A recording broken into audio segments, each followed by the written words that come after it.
Good evening, esteemed theatergoers, to this very special May the 4th presentation of William Shakespeare's Star Wars, Verily a New Hope. If you're watching this on May the 4th, that means you're watching this during our Give Local Bay 24-hour live stream telethon for the historic Masonic Temple. If you're just joining us for the first time today, I encourage you to stick around after the show. Like I said, we've got 24 full hours of programming for your viewing enjoyment, bookended with our midnight monster movie showings of Bucket of Blood and Messiah of Evil. Ooh! I'd like to take a moment to introduce our cast. We have Brady Kotscher as Luke Skywalker, Dexter Brigham as Owen Lars, Lauren Neal as Beru Lars, Matt Ibanez as Obi-Wan Kenobi, Kate Fort as Princess Leia, Jason Applegate as Han Solo, Mary Page Riefel as Chewbacca, Dave Ryan as Darth Vader, Elizabeth Dewey as Grand Moff Tarkin, Eric Roman as C-3PO, Maximilian Frolicker as R2-D2, Timothy Simons as Jabba the Hutt, Tony Vader as Greedo, John Studnars as Wedge Antilles, George Hajay as Biggs Darklighter, and our ensemble for the evening is Brian Bateson, Galen Edge, Claire Hadley Flynn, and Mo Harlan. They will be playing the many stormtroopers and monsters and various Star Wars creatures this evening. We also have Cleric Damocles as your chorus, and I will be narrating and filling in if anybody's internet goes down, which in these Zoom calls is wont to happen. So, for your viewing enjoyment, I present to you William Shakespeare's Star Wars, Verily a New Hope.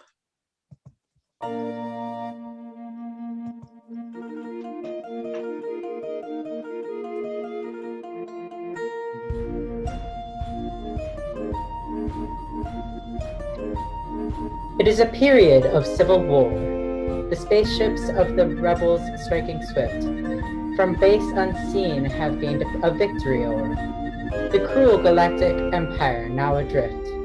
Amidst the battle, rebel spies prevailed and stole the plans to a space station vast, whose powerful beams will later be unveiled, and crush a planet 'tis the Death Star blast, pursued by agents sinister and cold. Now Princess Leia to her home doth flee, delivering plans and a new hope they hold, of bringing freedom to the galaxy. In time so long ago begins our play, in a star-crossed galaxy, far, far away. Act 1, Scene 1. Aboard the rebel ship. Enter C-3PO and R2-D2. Now is the summer of our happiness, made winter by this sudden fierce attack. Our ship is under siege, I know not how. Oh, hast thou heard? The main reactor fails. We shall most surely be destroyed by this. I warrant madness lies herein.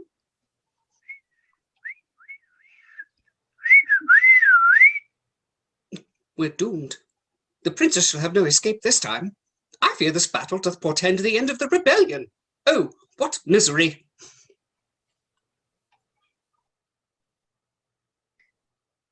Now watch amazed as swiftly through the door the army of the empire flieth in, and as the troopers through the passage pour, they murder several dozen rebel men. Enter rebels, stormtroopers, and Darth Vader. Rebels die in blasts. Exeunt. Enter C-3PO and R2-D2 with Princess Leia, who hands R2-D2 plans. Pray, R2-D2, where art thou? Exit Princess Leia. At last, where hast thou been? I fear they come in this direction. Pray, what shall we do? My circuitry, O lords, my mind is overthrown, and fear hath put its grip into my wires. We shall be sent unto that place I dread, the Castle Spice Mines, whence no droid returns, and there be blasted into who knows what. R2-D2 begins to exit. Anon, R2, what dost thou go? O prithee, patience, leave me not alone. Ay, even though I mock and injure thee, I'll surely die if e'er thou leav'st me. Exeunt droids. Act 1, Scene 2. Aboard the rebel ship. Enter Darth Vader, carrying Rebel Leader 1 by the neck, and stormtroopers. The Death Star plans we could not find herein, nor are they on the main computer, Lord. In short, they are not here, and there's an end. Thou speakest well, my stormtrooper, and yet not well upon my ear the message falls. I turn to thee, thou rebel. I lift thy head above my own. Thou canst now choose to keep thy secrets locked safe in that head, and therefore lose the life thou holdest dear, or else to keep thy head and thus thy life. My patience runneth quickly out, much like the sands across the dunes of Tatooine. So tell me, else thou diest quick, where shall we find transmissions thou didst intercept? What hast thou done, say, with those plans? Darth Vader begins to choke Rebel Leader 1. My lord, my head and life I value, certain 'tis, and yet to thee I must report we have not intercepted one transmission. This is a consular ship in nothing more, on a diplomatic mission. O knave! With thy last breath hear thou this word. If this is but a consular ship, then where is the ambassador? Commander, prithee go. Rend thou this ship apart until the plans are found, and bring me any passengers. Upon my life, I want them brought alive. And so, another dies by mine own hand. This hand, which now encased in blackness is, so shall my fingers ever undertake to do more evil. Aye, in this my hand shall do the Emperor's bidding evermore. And thus we see how fingers presage death, and hands become the instruments of fate. Exit Darth Vader. Enter stormtroopers searching. Enter Princess Leia holding a blaster. Aye, there is one. My comrades set for stun. Princess Leia shoots. Stormtrooper 1 dies. Stormtrooper 2 stuns Princess Leia. She shall be well. Now, go and form the dread Lord Vader. We have caught a prisoner. And may Mos Eisley's drinks flow swift and free when Vader grants reward for work well done. Exeunt stormtroopers with Princess Leia. Enter C-3PO and R2-D2. The latter enters the escape pod. Hold, thou art not permitted to go in. Deactivated thou shalt surely be.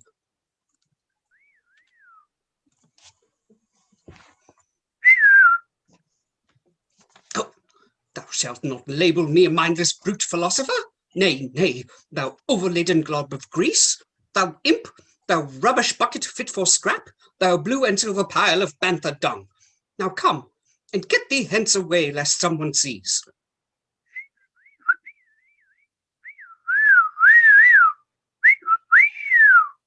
What secret mission, and what plans? What dost thou talk about? I'll surely not get in. Pew, pew! Exit C-3PO into escape pod. I warrant I'll regret this, so say I. This golden droid has been a friend, 'tis true, and yet I wish to still his prating tongue. An imp he calleth me, I'll be revenged, and merry pranks aplenty I shall play upon this pompous droid C-3PO. Yet not in language shall my pranks be done, around both humans and the droids I must be seen to make such errant beeps and squeaks that they shall think me simple, Truly, though, although these with sounds oblique I speak to them, I clearly see how I shall play my part, and how a vast rebellion shall succeed by wit and wisdom of a simple droid. Exit R2-D2 into escape pod. Now climb the middle pair into the pod, which shooteth from the ship like laser blast, and to the planet's face as straight as rod, the capsule takes the droids by power vast. Act 1, Scene 3. Aboard the rebel ship. Enter Darth Vader and stormtroopers with Princess Leia. Darth Vader, only thou couldst be so bold. When first my ship was under siege, I knew 'twas thee who had this peaceful vessel sacked.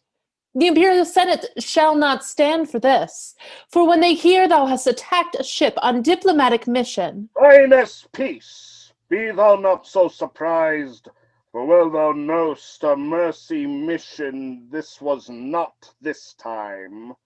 Thine innocent appearance doth disguise a heart with revolution at its core. Aye, several transmissions were there beamed unto this ship by rebel spies. I want to know what happened to the plans they sent, and prithee speak thou well, or speak thy last, for fairer necks than thine my hand hath crushed. Thine idle threat is meaningless to me. My neck, my tongue, my mouth, these instruments of speech have not the power to relate the knowledge that thou seekst. For certain 'tis I nothing know of what thou ask of me. For I am but a member of the great Imperial Senate bound for Alderaan on a mission diplomatic. Nay, thou liest, for thou art with the rebel alliance vile, and worse a traitor. Take this one away. The blood and wires within me leap with fire, when all these traitorous words I must endure. Enter Commander and Captain. Lord, holding her is dangerous. If word of this is told, then sympathy may rise. For the rebellion in the Senate's mind, so shall our power o'er all the universe be weakened by this wicked, cunning wretch. 'Tis like the tale my mother told me once, of bygone emperor whose reign was lost.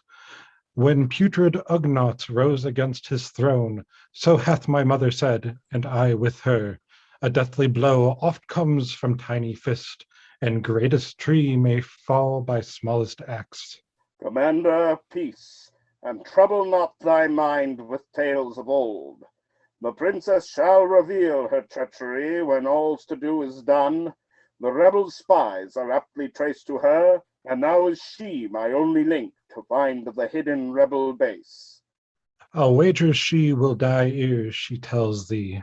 Leave that to me. Now go, be on thy way and take this task. Send thou a signal of distress, and then inform the Senate all aboard were killed. So shall our presence here be hid from sight, and thus our swift attack shall not be known. Lord Vader, sorry am I to report that there are no battle plans aboard this ship, and neither were transmissions made. There was but one escape pod jettisoned amid the fighting, but no life forms were aboard. For certain 'twas a harmless accident. With purpose rank must she have quickly hid the plans in the escape pod. Woman vile, however could she deceive my subtle mind? The plans in the escape pod, oh, most rare. Pray, cease thy speech and mark ye what I say. Take thou a keen and swift detachment down, and bring me back the plans. Commander, go. See to the task thyself before the chime. There shall be none to stop our plan this time.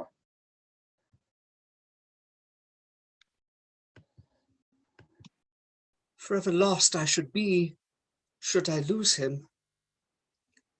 But what's that? A transport! Saved I am! Hark! Over here! Hey, nonny non! Please help! C-3PO exits. A vessel vast comes forth across the sand, and takes C-3PO within its hold. But what of R2-D2's mission grand? How doth the tale of this small droid unfold?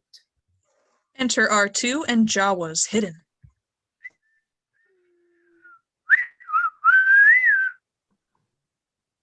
Pesca! Baktan! Che pesca baktan! Fujiliha!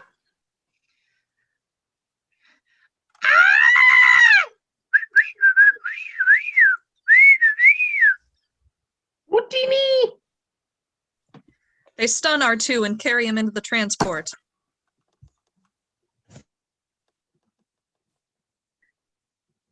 Imagine now that on the stage you see full many droids and creatures quite bizarre, and yet amid this ghastly company, herein the two friends reunited are.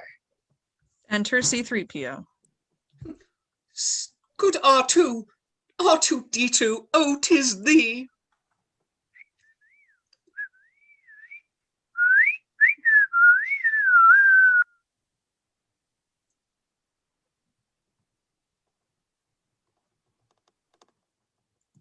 Exeunt. Act 1, Scene 5. The desert planet Tatooine. Enter Jawas with droids. At last this vehicle of death has stopped.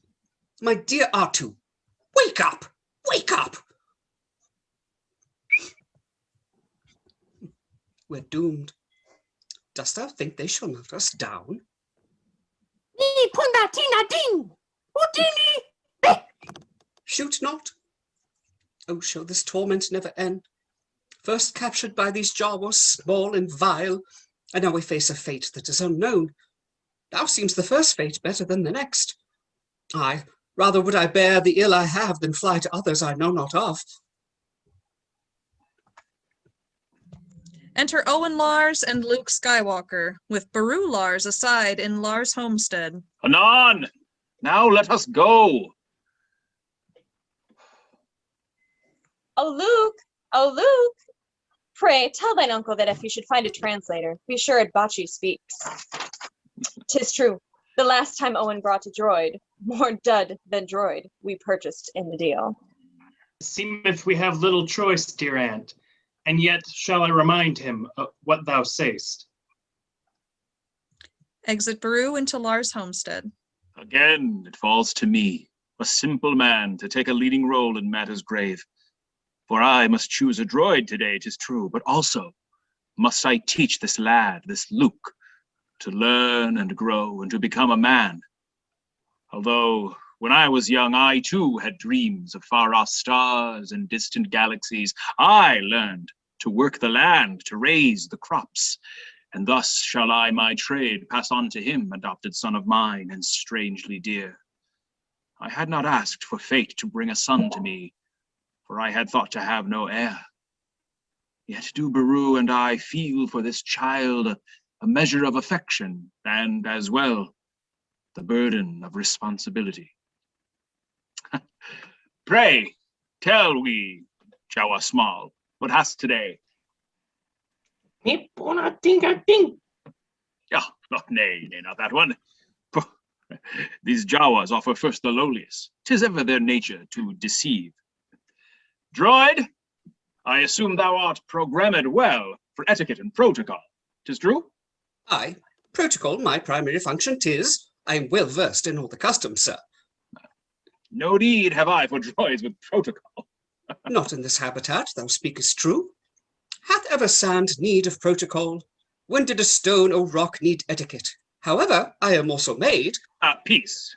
What I need is a droid who knows the binary tongue of moisture vaporators. Oh, but sir, my first employment was in programming a binary loader lifter very like thy vaporators. Aye, in most respects. My service, my worth, I'll prove to him if I must speak 1,000 hours more. Well, speakest thou Bachi? Truly, sir, 'tis like a second tongue unto my soul. Pray, cease. So shall I have this one here? Praise the day! Now if he chooseth also my R2, aye, then shall I be pleased. Luke, take thou these droids unto our vast garage, and wish it that they be cleaned and be ere we dine. But unto Tashi Station would I go, and there obtain some power converters. Fie. Thou canst go with thy friends another time, when all thy chores have been fulfilled. Go on, go too. Oh, how shall I be mocked and verily abused when my noble comrades hear that once again my uncle hath denied my fervent wish to be with them instead. 'Tis well. Come hither. Thou too, Red. Who? Go hence.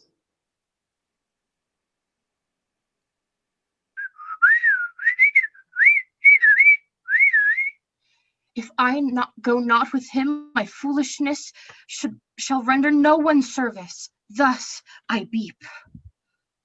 Wanna bet?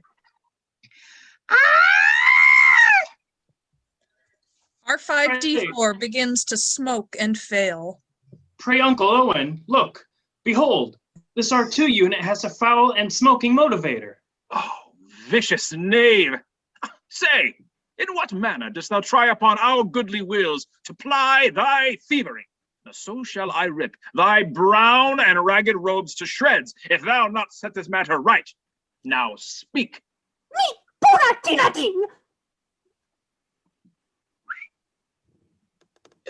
Your pardon, sir. The R2 unit which thou seest in prime condition, aye. A bargain 'tis, and he shall serve thee well. Uncle Owen, say, hast thou considered yonder blue droid there? What of that blue one? That one shall be ours. Oh, victory. Next I'll praise him for his choice. A noble choice thou makest, master, for thou surely shalt be pleased with this new droid. I can with confidence report to thee that he is in first-class condition, sir, for I have worked with him before. He comes. Anon, away we go. Forget thou not this moment, faithless droid. Why I should put my neck at risk for thee is quite beyond my mind's capacity. Exeunt. Act 1, Scene 6. Inside the Lars homestead. Enter Luke Skywalker, C-3PO, and R2-D2.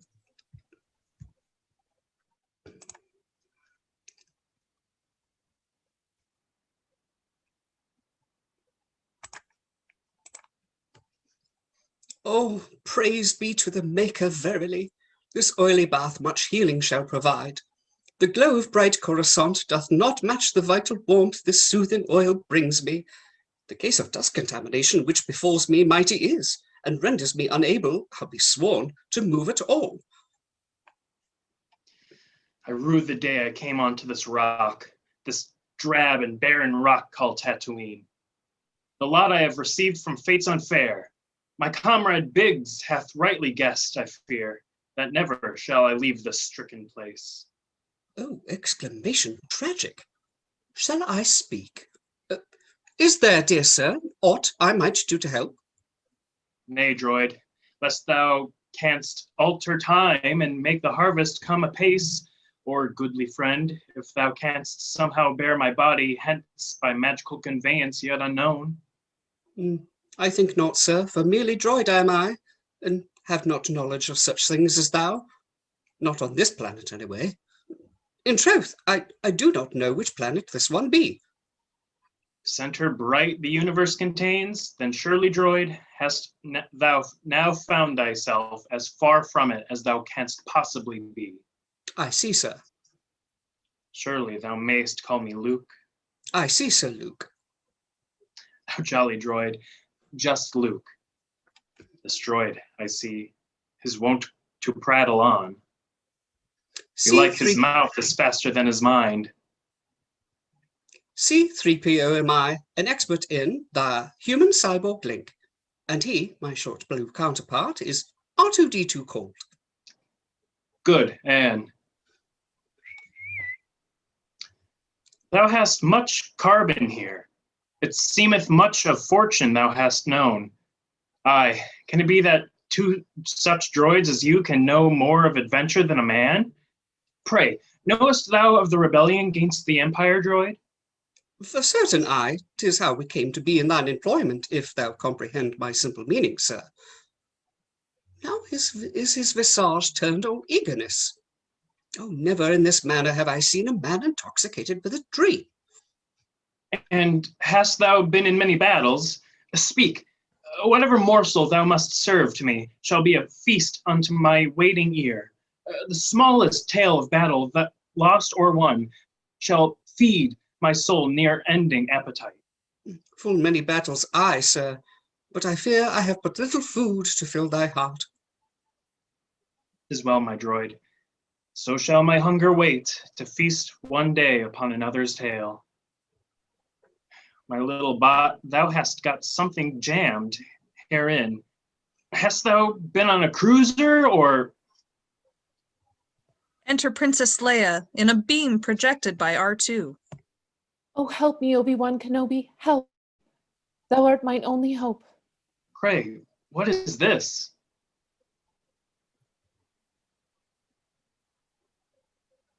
Oh, help me, Obi-Wan Kenobi, help. Thou art mine only hope. Oh, help me, Obi-Wan Kenobi, help. Thou art mine only hope.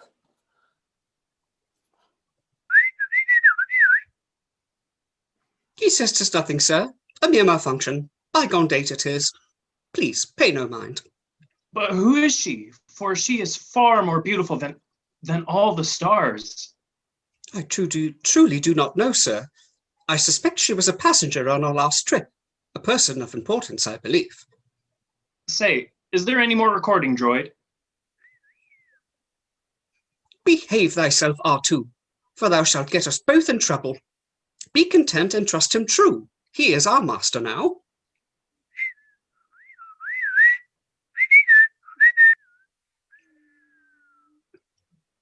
He saith he doth belong to Obi-Wan Kenobi, resident of parts nearby, and 'tis a private message meant for him. For all my wit, I know not what he means, for our last master Sir Antilles was. Alas, with all we have endured, this dear small R2 unit quite eccentric is. Obi-Wan Kenobi. I suspect old Ben Kenobi he doth mean, perhaps. First droids, then tales of battle fought in space, and now a damsel cries in beams of light. Did ever destiny come knocking thus?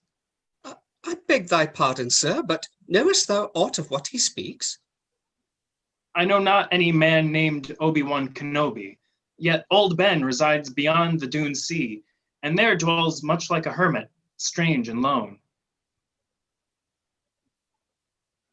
Oh, help me, Obi-Wan Kenobi, help. Thou art mine only hope. I wonder who she is. Whoever she may be, whatever is her cause, I shall unto her please respond. Not Anne, would she my sister, could I know a duty of more weight than I feel now.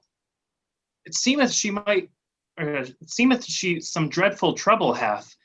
Mayhap I should replay the message whole.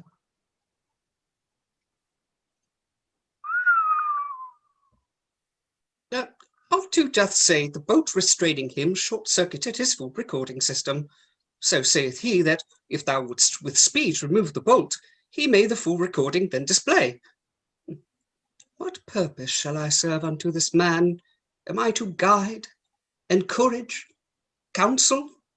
What? Thus shall I play the wise interpreter, for truly 'tis the part I know best. What? Aye, thou seemst too small to run away, if I should take this off, good little droid. So cleverly thou bringst messages that thou hast won my trust. Now thou art free. Exit Princess Leia from the beam. But wait, where hath she gone? What villainy? How hast thou dampened that celestial light wherein she spoke of late? Now bring her back. Play the message full, thou naughty droid. What message, errant droid? The one thou hast been playing, which thou dost holdst within thy rusty innards. Oh, alas, we shall deactivate it be. Oh, Luke! Pray, Luke! I shall be there anon, good Aunt Beru. I'm sorry, sir, for it doth seem he hath acquired a minor flutter. Thus she comes and thus she goes, yet ever on my sight her beautiful, fine countenance shall shine. So here's my vow. I'll see her once again, and beam or hope on hope with my own eyes. For now, I must depart to dine. Pray, see if thou canst remedy this R2, droid. Exit Luke. Reconsider thou, if thou shalt play the message back for him. Nay, I do not believe he liketh thee. Nay, thee I not like either.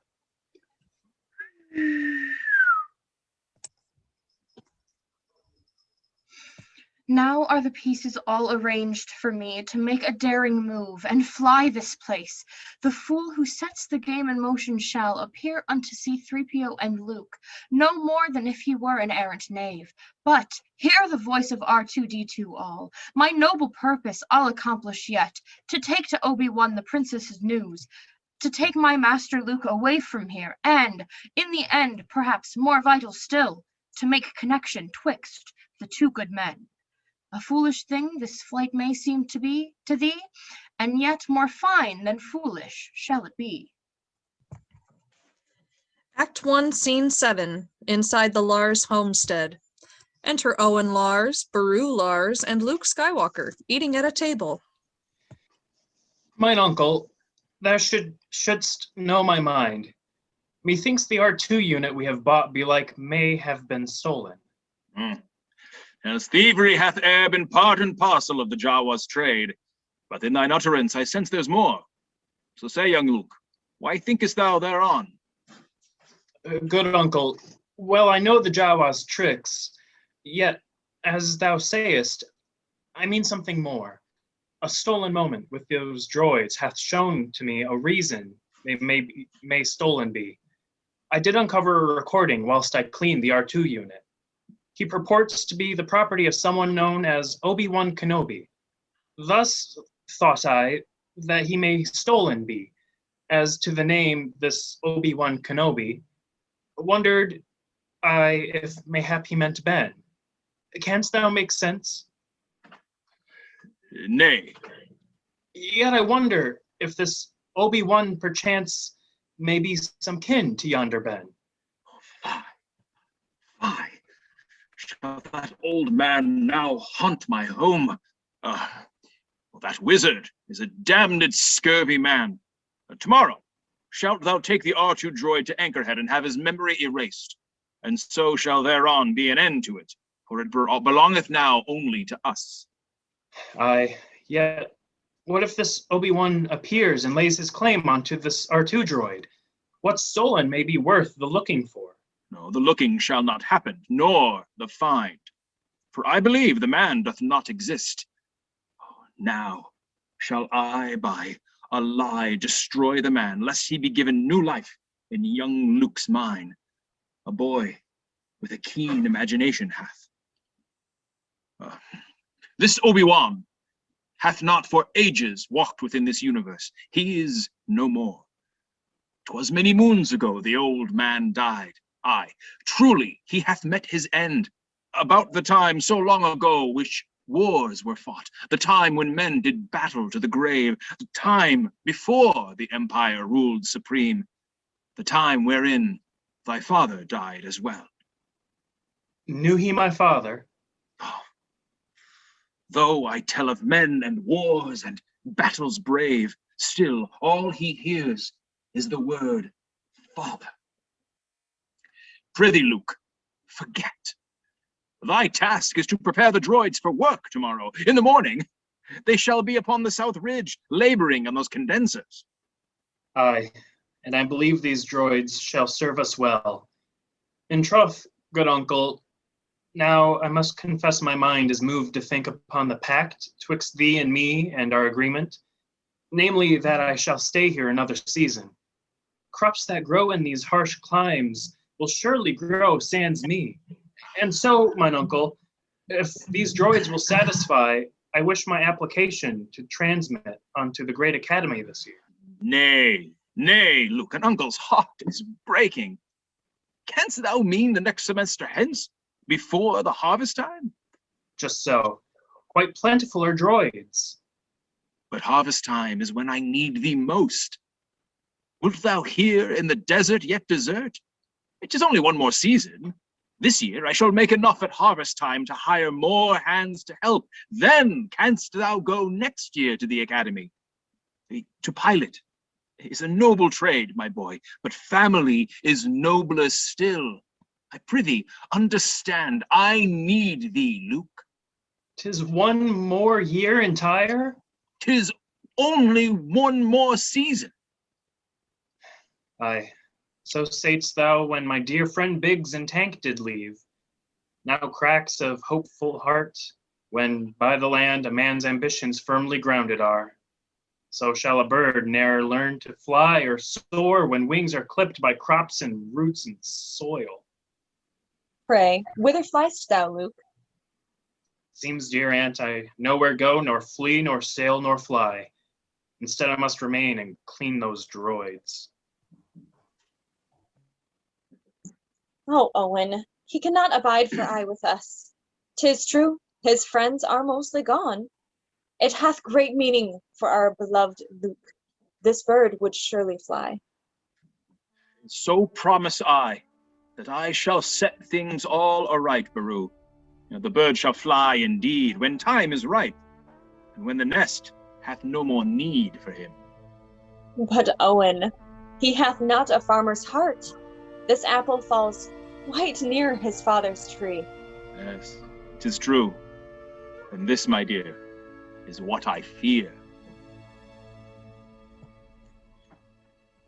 Exit Owen and Baru. Re-enter Luke, gazing into the setting of Tatooine's two suns. Oh, am I fortune's fool? 'Tis true, 'tis true. And gazing now upon the double sun of my home Tatooine, I know full well that elsewhere lies my destiny, not here. I do believe that all the world's a star. Beyond that heavenly light, I shall fly far.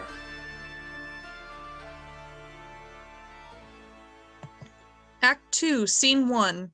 Inside the Lars homestead. Enter C-3PO. Alas, my R2, he hath flown, and all the while he beepeth on and on about his duty in rebellion's cause. Oh, with what strength shall I be punished, when R2's treachery discovered is? So I shall hide myself behind this ship, in hopes I'll not be found by Master Luke.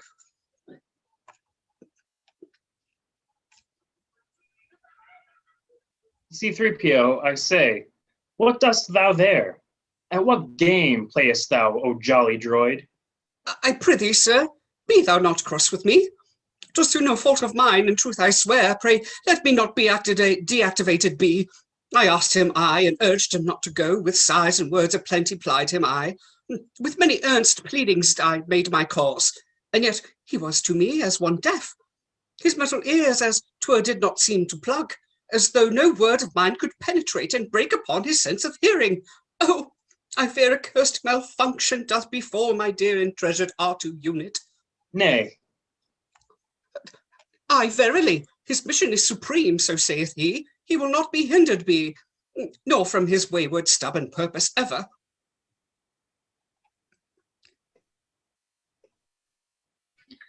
Now with these words young Luke doth quickly run, beyond the shuttered doors with failing hope, and stepped out beneath the setting sun. He scans the vast horizon with his scope.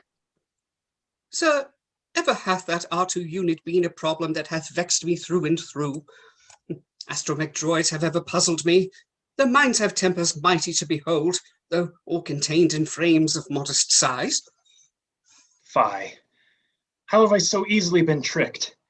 This R2 hath performed his greatest feat, to vanish, scope the wheels into the air. Oh, blast it. Aye, and fie and ficos too. Good sir, forgive my impudence, but may we yet e'en go out a-searching? Nay, 'tis far too dangerous. The night is dark, but darker are the dreaded sand people, and darkest, most of all, their thievery.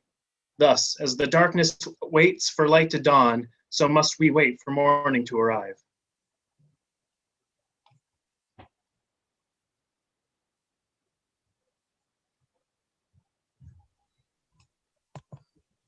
O Luke, come hither, swiftly come ye in.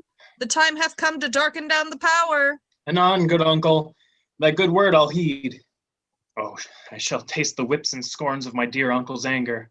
So shall that small droid, though yet far gone, wreak havoc on my soul. Aye, sir, 'tis true.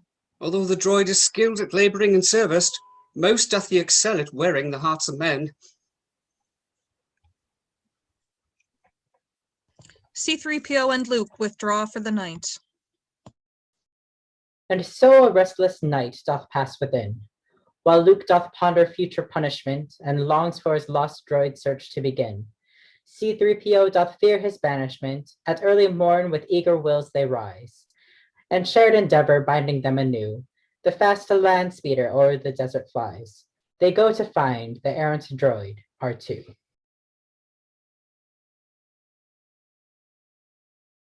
Luke and C-3PO enter, flying in land speeder. Good friend, take heed. The scanner doth report a droid ahead. Pray swiftly, take us hence. Be like our R2-D2 there awaits. Perhaps I'll yet escape my uncle's wrath. While droid and man go racing across the sand, the Tusken Raiders watch the two pass by, their banthas mounting, gaffy sticks at hand. They heave into the air their warring cry. Luke and C-3PO enter, flying in a land speeder. Pray, whither goest thou, thou naughty droid?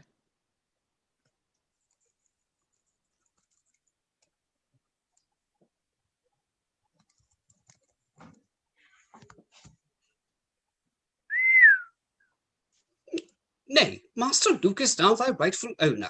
Learn obedience. Aye, learn thou loyalty.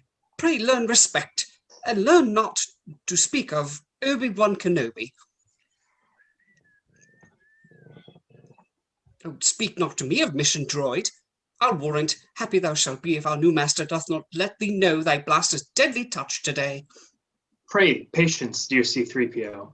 'Tis well, but let us hence. What can the matter be? What doth he say?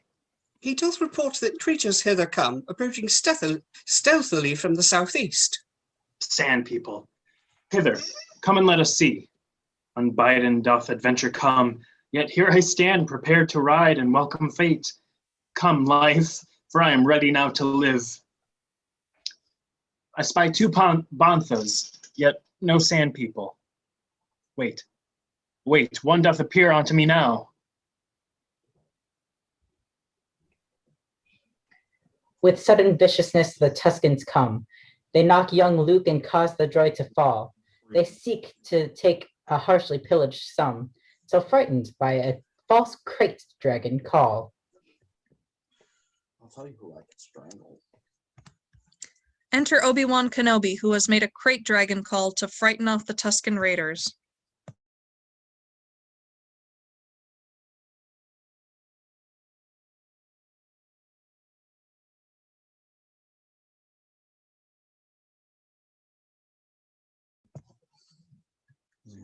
Now enter I the scene of this boy's life.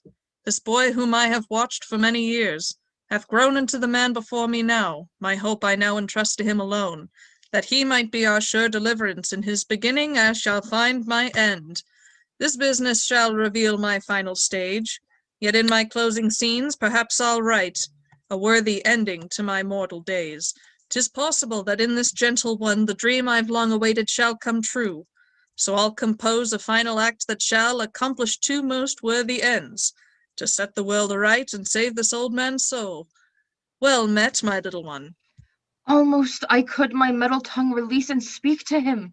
This man doth show sure signs of wisdom and experience.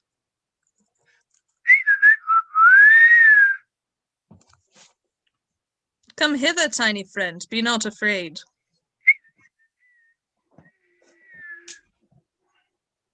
Nay, prithee fret thou not, for he shall make a full recovery. Rest easy, lad, for thou hast had a fall, and more adventure hast thou seen today than many in a lifetime do. I say, thou catchest fortune's favour to survive a cruel attack from sand people most vile. But by this light, 'tis Ben Kenobi here. It fills my heart with joy and soothes my pain to meet thee.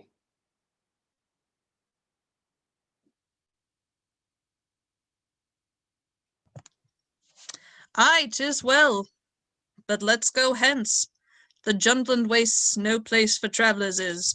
Now prithee, good young Luke, say wherefore art thou here, and what strange errand bringeth thee wherein I am wont to dwell? This droid, aye, truly, he hath brought me here.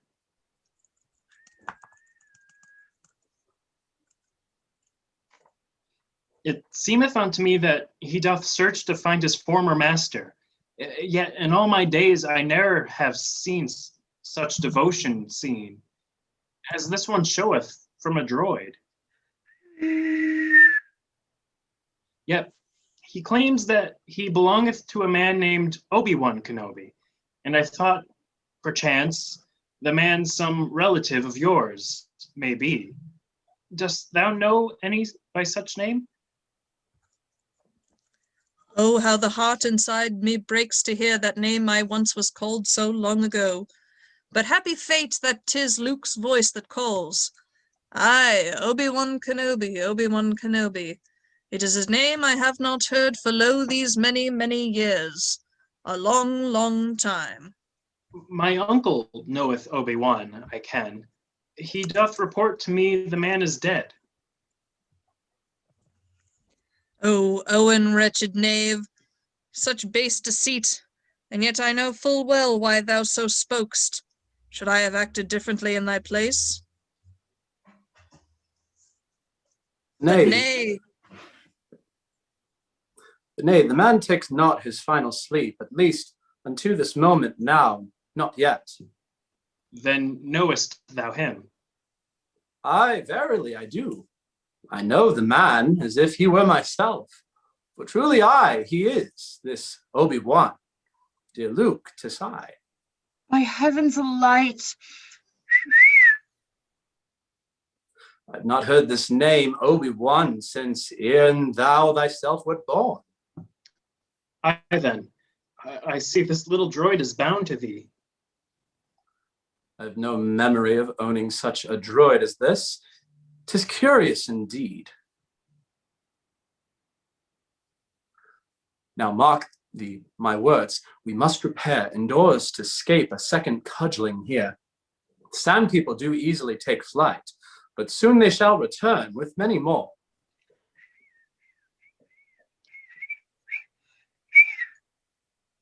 C-3PO. Where am I? Have I ta'en an ill-timed step? In dreams have I seen visions of my death.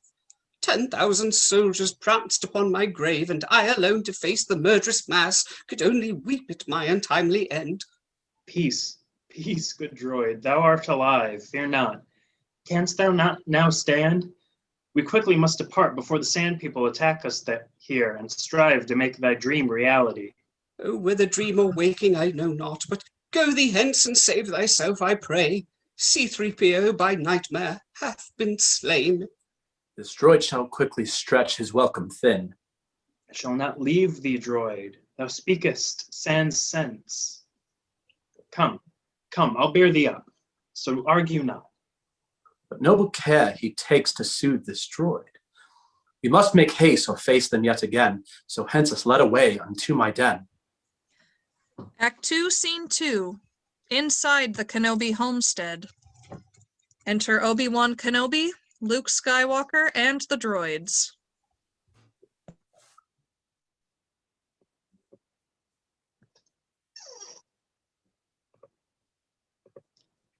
Nay, thou art sure misled, O wise one, for my father hath not fought in any wars. full many evenings as I lay abed. Such tales I heard of him I never knew. A navigator on a freighter ship, which carried fragrant spices hence to yon, my father was. He knew about wars. So hath thine uncle told thee. Mary, he did not agree with aught he thy father told of this philosophy and brave ideals. Thing, uncle, tethered to the land, did not believe thy father should become involved in matters of the stars and empires. Nay, what shall I of the father tell the child? If gentle Luke knew all that's known to me, I'll warrant he'd not understand the rhyme and reason for my words. And yet what is to lie, to tell the truth, all else be damned? Or else to tell perhaps a greater truth. Is it the truth to tell a boy each fact and thus deface his father's memory? Or have I spoken better yet of truth? And I about his father speak with pride. I, every child, deserves a champion. Hast thou done battle in the Clone Wars? Aye, and once was I a Jedi Knight, same as thy dear father. Oh, how tears well up within me for the loss of that dear man, whom never I did know, nor do, nor will. I tell thee truly, mongst the pilots he was e'er the greatest in the galaxy. He also was a cunning warrior, and at the last was he a dear, dear friend. I hear thou art a pilot skilled as well. It's called to my mind a gift I have for thee. Thy father hath desired that thou shouldst have this weapon when thou wert of age. Thine uncle, though, would none of it, so feared he hath upon might adjoin with Obi-Wan upon a fool's crusade, a devil's task, just as thy father hath when he was young. Dear sir, if thou dost not need me, I shall shut down for the present moment here. Why speakest he here when 'tis my time to speak? These droids of protocol are e'er uncouth. Etiquette they know but little, troth. Pray tell, what is it? Thy father's lightsaber. It is the weapon of a Jedi Knight. If thou in thine own hand could hold a son, then thou wouldst know the power of this tool. Not merely random, neither awkward like a blaster. Nay, the lightsaber maintains a noble elegance, a Jedi's pride. 'Tis something for a civilized new age. Now holdeth Luke the weapon in his hand, and with a switch the flame explodes in blue. The noble light Luke's reverence doth command. That instant was a Jedi born anew. For many generations, Jedi were the guarantors of justice, peace, and good in the Old Republic. Ere the dark times came and ere the Empire began to reign. How hath my father died? A Jedi named Darth Vader, I, a lad whom I had taught until evil turned, did help the Empire hunt and destroy the Jedi. Now the hardest words of all I'll utter here to this innocent with hope that one day he shall comprehend. He hath thy father murdered and betrayed. Now the Jedi nearly all extinct. Young Vader was seduced and taken by the dark side of the Force. The Force? The Force doth give a Jedi all his power, and 'tis a field of energy that doth surround and penetrate and bind all things together here within our galaxy.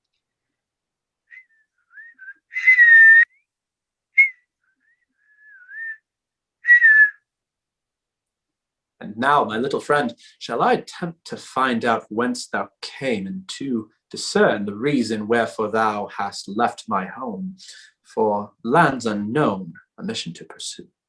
He hath the message played. Thus I have found.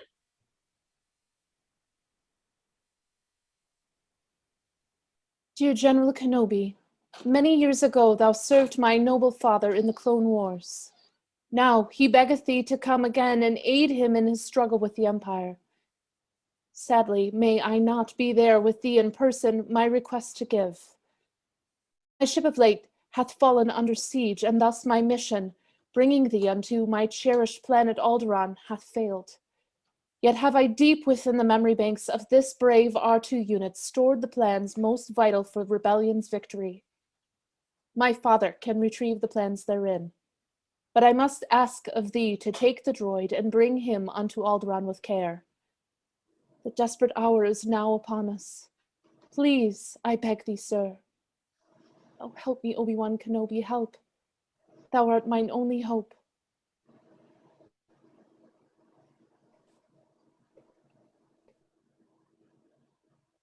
The message ends, then doth the silence fall, while Obi-Wan has duty contemplates. Young Luke considers whether fate doth call. Aye, in this moment, destiny awaits. Boy doth hear, and hath the taste of fire, new burning in his ears. Now shall I play the part of fuel and gently stoke that fire. Thou must be taught the force if thou wouldst come away with me and go to Alderaan. Nay, Alderaan? Nay, I must hence back home. 'Tis late, and Uncle Owen shall be vexed if I do not return to him ere long. I need all thy good help, Luke. So doth she. For such adventures I've grown too old. Nay, I should not be involved, dear friend. Much work there is to be completed yet, and as the seers say true, the crop without its harvester is like a dewback sans its rider. Verily, I loathe the cruel and noisome Empire, but yet nothing gainst it have I power to do at present. Fie. Thus speaks thine uncle through thy lips, not thee. Mine uncle, oh mine uncle, how shall I to him explain this matter? Tell me, how? Come now with me and learn the force, dear Luke. Now I am split in twin by fate's sharp turns. Two paths. The one toward adventure leads, the other taketh me back to my home. I have, for all my life, longed to go hence, and now this Obi-Wan hath reason given why I should leave my Tatooine and fly unto the stars. I shall take thee as far as Anchorhead. From there mayst thou find transport to where thou goest, aye, throughout the galaxy.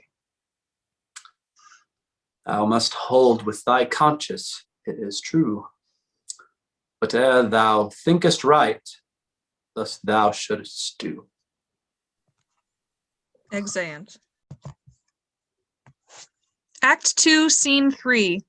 Inside the Death Star. Enter Imperial generals and senators, including Admiral Motti and Commander Tagg.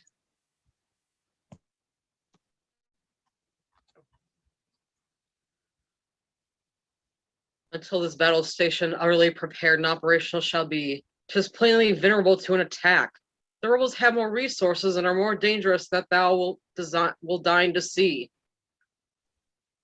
Perhaps of danger to thy star fleet eye, but not unto this battle station strong.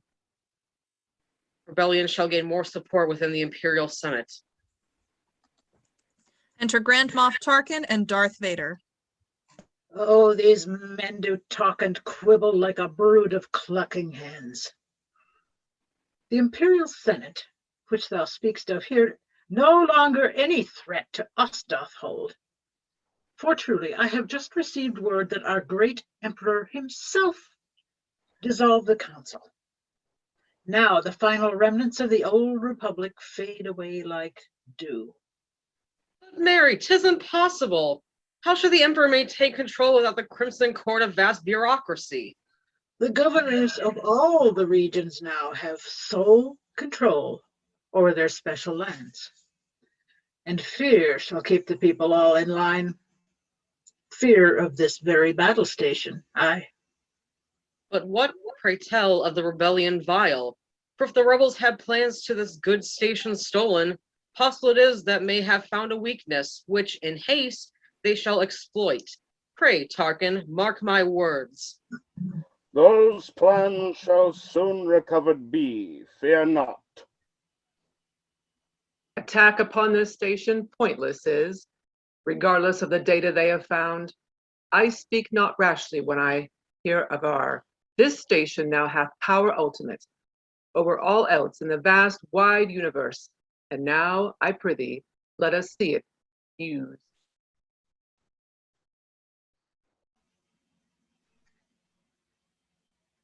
Nay, peace.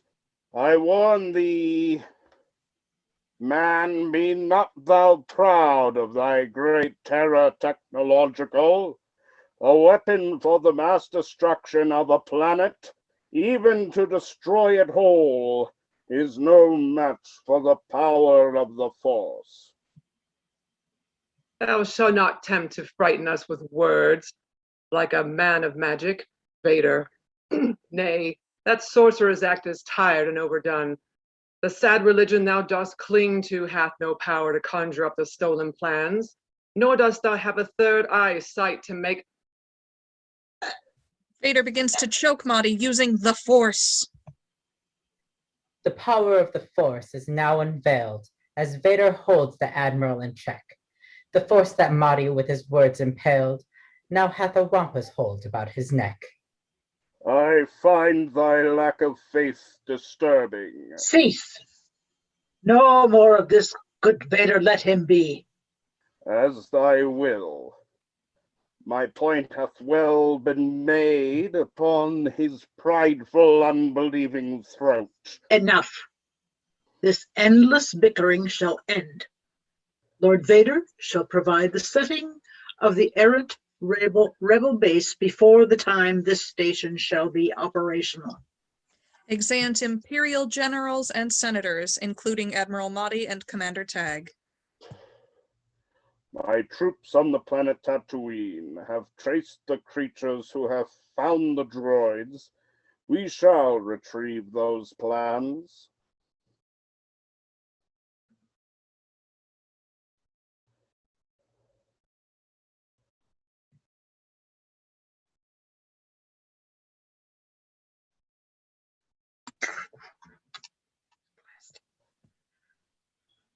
Tis well, tis well.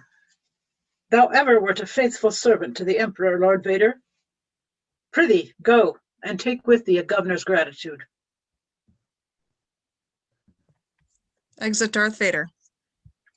As history hath made this Tarkin great, this battle station now shall make me feared. I am as constant as the Endor moon, and shall rebellion crush, and do it soon. Act 2, Scene 4, the desert planet Tatooine. Enter Obi-Wan Kenobi, Luke Skywalker, and the droids, surrounded by Jawa corpses. It seemeth that the Sand people have done this wretched deed. Yon Gaffy sticks and tracks of Bantha I, but ne'er in all my years have Tuscans gone awry so far as this.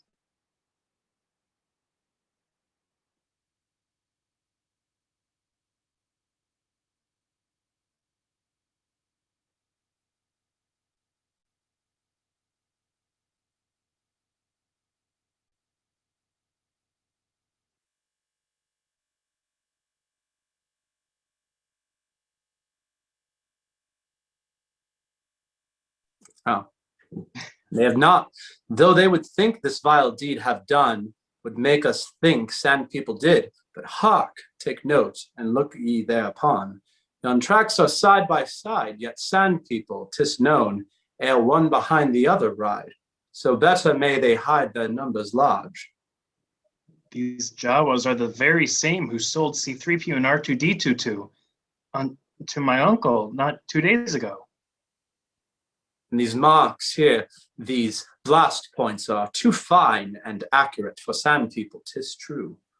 For only stormtroopers by Empire trained are so precise and cunning in their work. But why? Say, why would these Imperial troops have aught to do with Jawas? Wait, I see. The droids. If they had tracked them here, they may have soon discovered whom they sold them to, which, oh my soul, would lead them to my home. Pray patience, Luke. 'Tis far too dangerous. Luke runs off in his land speeder. Now flies Luke off in his land speeder quick, and finds his home engulfed in flames of red. Then spies amid the smoke so black and thick the bodies of his aunt and uncle dead. A sadder, wiser man, he cometh back with noble purpose. Now his life's imbued by wrongful, vicious, cowardly attack. The empire hath Luke's passion quite renewed. Was nothing thou, Luke, couldst have done had thou been there. Thou murdered would have been as well. Aye, also would the droids now be captured and would be in the Empire's evil hands. Thou knowest, friend, what I have seen today. No sorrow like this have I e'er known. I wish to come to thee to Alderaan, for nothing have I here on Tatooine. Then shall I learn the Force, and shall become a Jedi like my father. Thus I vow. So let's prepare and go upon our way. With haste may we escape the troopers vile. Adventure have I asked for in this life, and now have I too much of my desire? My soul within me weeps, my mind it runs onto 1,000 varied paths. Jedi shall I be, in all things brave, and thus shall they be honored in their grave. Act 3, Scene 1. Mos Eisley on the desert planet Tatooine.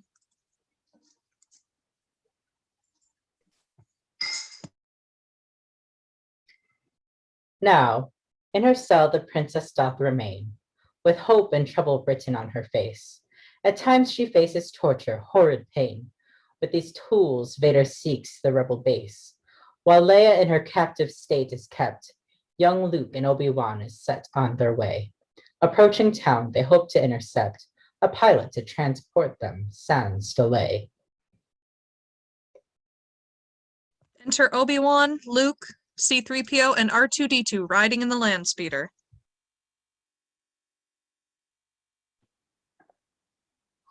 Mos Eisley Spaceport. Never shalt thou find a hive more rank and wretched, and filled with villainy. So must we cautious be. Enter Stormtroopers 3 and 4.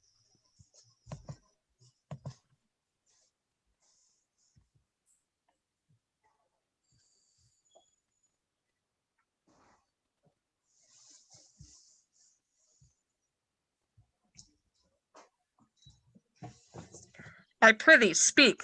How long hast thou these droids? 'Tis 3 or mayhap 4 full seasons now. We are prepared to sell them should thou wish. Now is the Force for noble purpose used, not as the Sith employing it to smite, hath through the dark side rank the Force abused. Good Obi-Wan shall use the Force for right. Pray, show me now thy papers. Nay, thou dost not need to see his papers. Nay, we do not need to see his papers. True it is. These are not the droids for which thou searchest. Aye, these are not the droids for which we search. And now, the lad may go his merry way. Good lad, I prithee, go thy merry way. Now, get thee hence. Now, get thee hence. Go hence.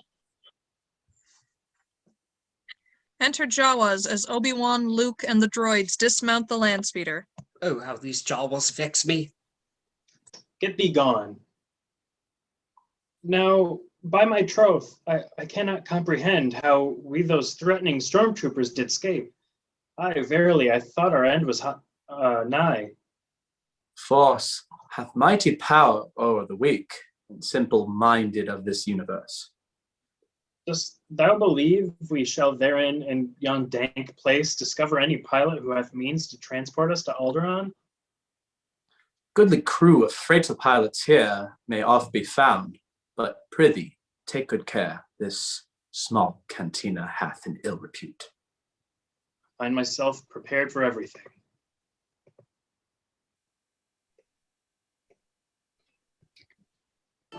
Now mark thee well, good viewer, what you see. Such varied characters are on display.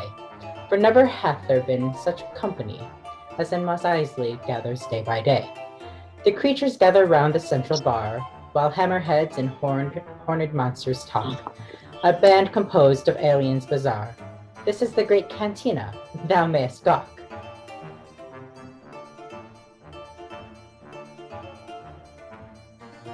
What?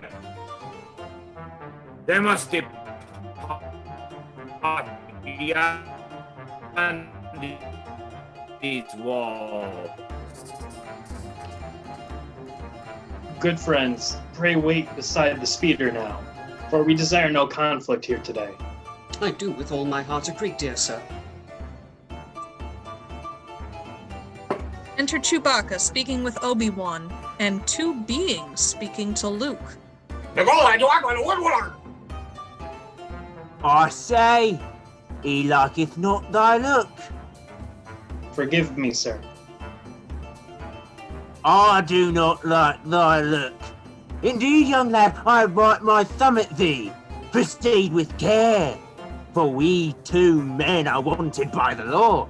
I have earned the penalty of death in many systems, and would gladly earn it here as well if you prevent me to it. Tut, careful I shall be. Thou shalt be dead! Pray, peace, this little lad's not worth of thy time. Now come, let us be friends, my goodly sir. Then shall we to thy health and welfare drink. Being 2 strikes Luke. Obi-Wan brandishes his lightsaber, injuring Being 2 and severing Being 1's arm.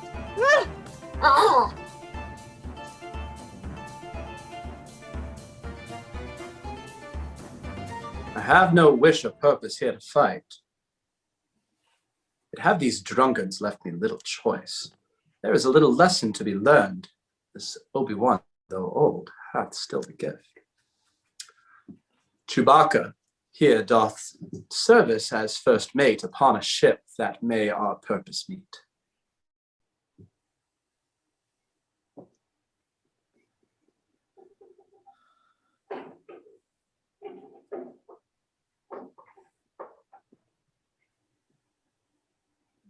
Come on. Erica. Han Solo at thy service, gentlemen. The great Millennium Falcon is my ship. My first mate, Chewie, telleth me you seek safe passage to the system Alderaan. Aye, true. If 'tis a vessel swift of flight. A swift vessel of flight, thou sayest. Hast thou not heard of the Millennium Falcon, sir? Now shall he boast, but if his ship we'd have, some boasting will endure. Nay, should I have? 'Tis but the ship that hath the Kessel Run accomplished in 12 parsecs, nothing more. Imperial starships have I slyly escaped, but nothing more of that. And neither do I speak about bulk cruisers, small but vast Carillion ships, yet nothing more, no more. I shall not brag about her speed, good sir. Suffice to say, the ship shall fit thy needs, as she's the fastest air, but nothing more. Pray tell, what cargo shall there be? Myself, the boy, 2 droids, and ne'er a question asked. 'Tis what, a touch of local trouble here? Nay, let us simply say it thus.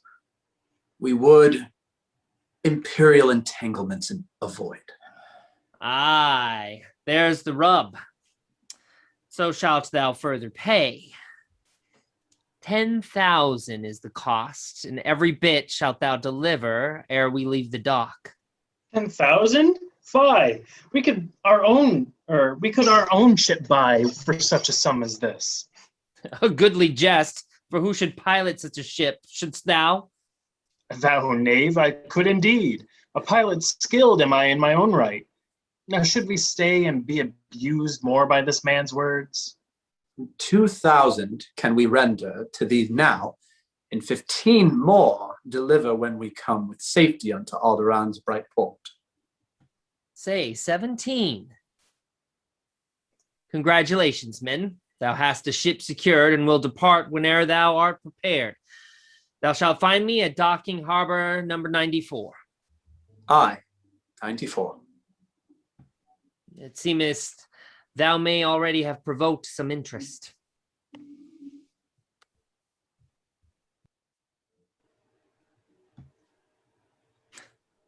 "17.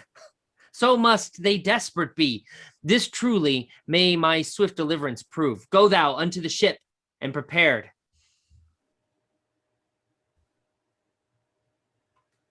In times now past have I poor judgments made, and now these errors plague my very soul. For freedom I was made, for taking wing. Yet, as a marked man I cannot fly, for bound by debts, by duty, and by fear, I live my life along a razor's edge. One part of me that hunts for better life, and one part hunted for the life I've led. Perhaps this new employment shall reveal the way I shall make straight my crooked path, thus heal my past and write a future new. Nakunta tachuta solo. Yes, indeed, good Rigo, I have planned to make my way unto thy master. Tell thou Jabba plain I have obtained his money. Sung pichale na mala trampichak makahiha. Najaba unchi kuspa muishan. Tuchi iwana yoksa. Nachaski ni kui kukchuksu. 'Tis true, yet this time the money is mine. Ili chala chuka intinkunkus. This bounty hunter doth my patience try. Nay, nay, I have not the money with me now. Tell Jabba. Nichi witi agau. Puya enya augaga shuku. Shunu puaipi. But even I, from time to time, have boarded been. Dost thou believe that ere I had the choice? Napakni abnya apna jujab. May not that? The day when Jabba taketh my dear ship shall be the day you find me a grave man. Ne uchle numa chispika nufa. Na kinko kinko nachisukina. Aye, true. I'll warrant thou wished this today. They shoot. Greedo dies. Pray, goodly sir, forgive me for the mess, and whether I shot first, I'll ne'er confess. Exeunt.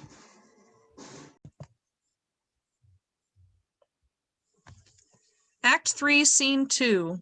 Inside the Death Star. Enter Darth Vader, Grand Moff Tarkin, and Commander Tag.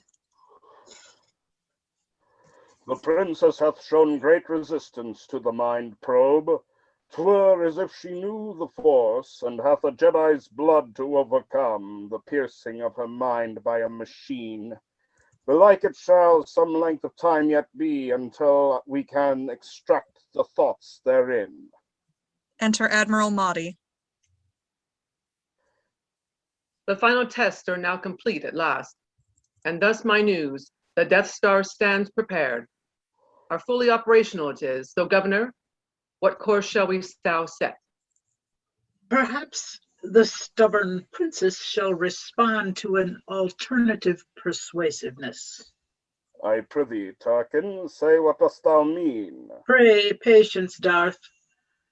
Thou shalt my meaning learn.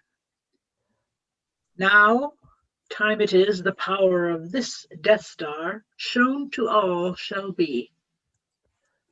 Now, Admiral, go forth and set thy course for Alderaan.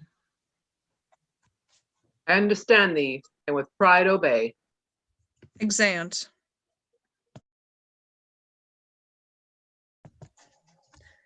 Act 3, Scene 3, Mos Eisley on the planet Tatooine. Enter C-3PO and R2-D2. I prithee, lockest thou the door anon? They hide behind the door. Enter Stormtrooper. The store is locked, and as my father oft hath said, a locked door no mischief makes. So sure am I that thus behind this door cannot be found the droids for which we search, and thus we may move on with conscience clear. Exit Stormtrooper. The droids emerge. I tell thee true, I would with Master Luke prefer to go than now remain with thee. I do not know what trouble here may be, yet certain I am thou deservest the blame. I'll warrant thou shalt have thy recompense.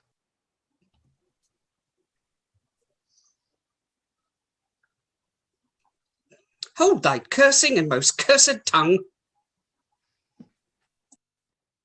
Enter Obi-Wan and Luke.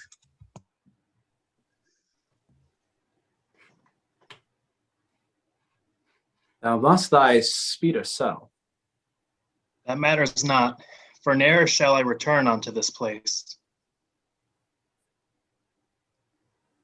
Young Luke doth with a buyer swiftly meet, and in a trice a hasty deal is wrought. A speeder sold along a dusty street, but with the sale a new chance for hope is brought. A paltry sum, in truth. Aye, ever since the XP-38 hath been released, this model hath but little value. Fie. Fear not, it shall suffice. 'Twill serve our need.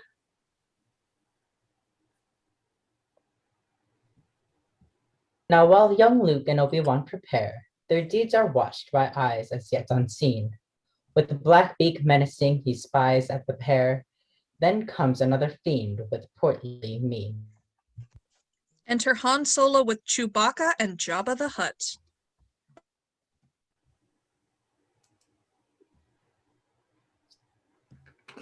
Va solo alla paia solo. Now, Mary, 'tis an unexpected scene. I hear, thou Jabba, slimy and rotund, I have awaited long thy coming here. Bawana twapi. Nay, nay, thou didst not think I should run, didst thou?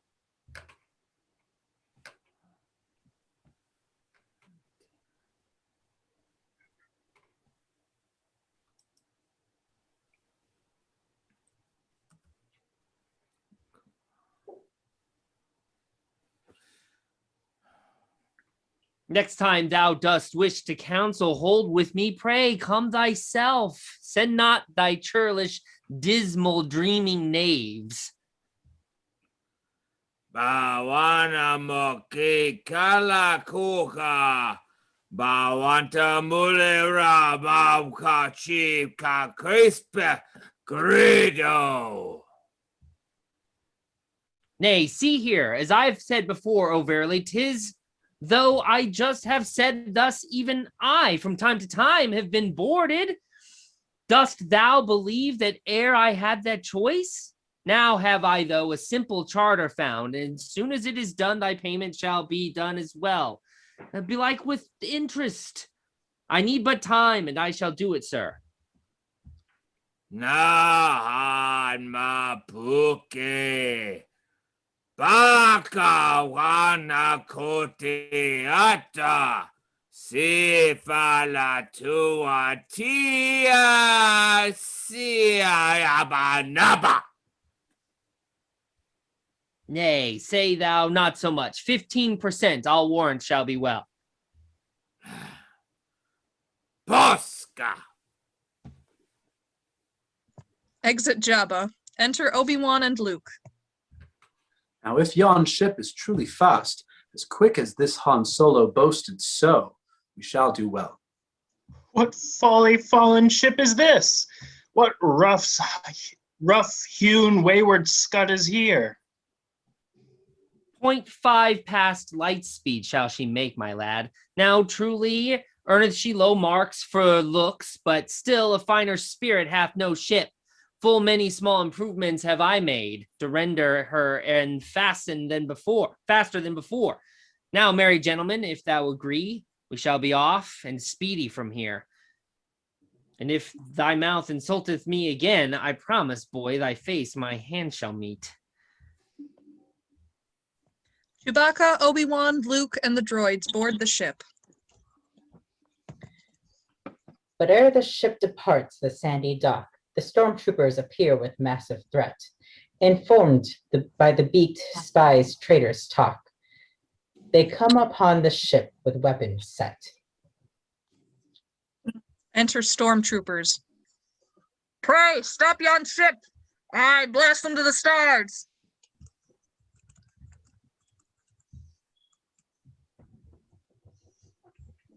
Chewbacca, prithee hence! Now let us go! Oh, travelling in space, it works me woe. Act 3, Scene 4. Space! Aboard the Millennium Falcon. Maz Eisley now is left behind at last, while newer scenes come into view a space as Han's Millennium Falcon flies far fast. The action of our play moves back to space.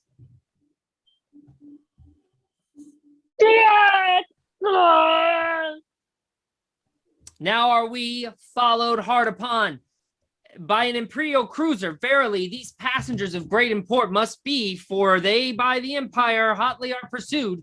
Chewbacca, prithee, swift, make our defense, and angle the deflector shields while I make plain the calculations for high speed.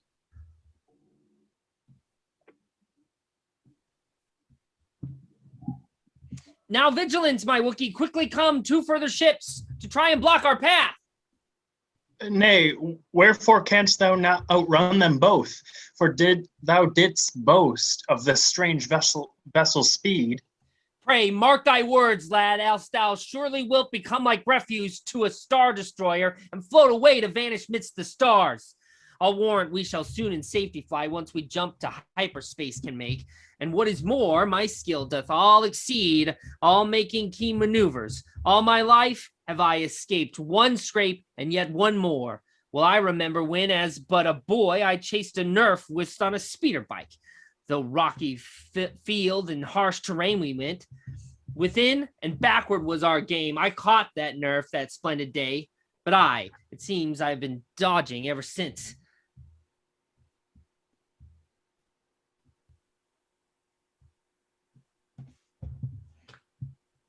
A few more minutes. How long now ere thou canst achieve light speed? A few more minutes shall it take whilst this computer doth its navigation work. But art thou mad? For certain they approach. I have not made this journey just to die. The same as thy adusting of the crops upon thy land of infinite dry sand, sans calculations quite exact, we would belike run through a belt of asteroids or hit upon a planet's center mark. Should such our fate become, thy trip would end before it had begun. But oh, what now? What light through yonder flashing sensor breaks? It marks the loss of yon deflector shields. I bid thee peace.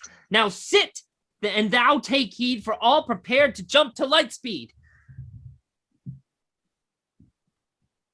Han graspeth quick the console in his hand. Then suddenly the ship is bathed in light. With the roar of engine, noise profound and grand, the great Millennium Falcon takes her flight.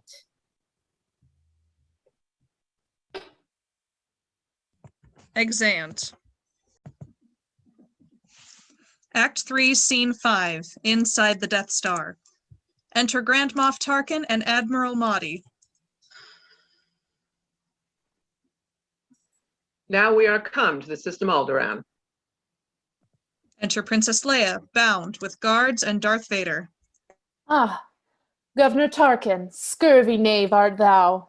Now seems it plain to me that Vader doth perform the part of docile dog unto the sickening whinny of his master's voice.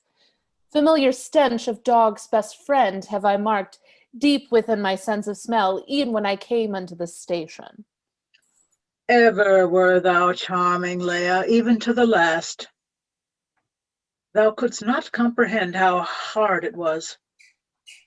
Aye, verily, how did I sigh and weep to give the order to destroy thy life. Surprised am I thou had the courage so to take responsibility for such as this unto thy cowardly small self. My princess, ere thou executed art, I would thou join me for a moment full of pomp and circumstance. For at this grand and noble ceremony shall the power of this great battle station here be shown to be quite fully operational. Now no star system shall e'er dare oppose the emperor. Oh, but how wrong thou art! The more that thou dost exercise thy grip, the more star systems through that grip shall fall. Not after we have shown the power vast this battle station shall to them display. Since thou hast so refused to grant to us the hid location of the rebel base, I shall unleash this station's power upon thine own home planet, even Alderaan.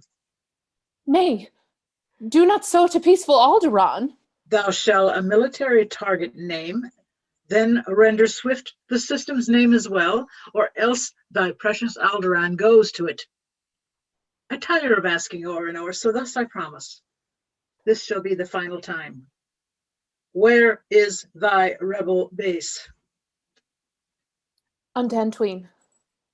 They may be found on planet Dantooine. Ha ha!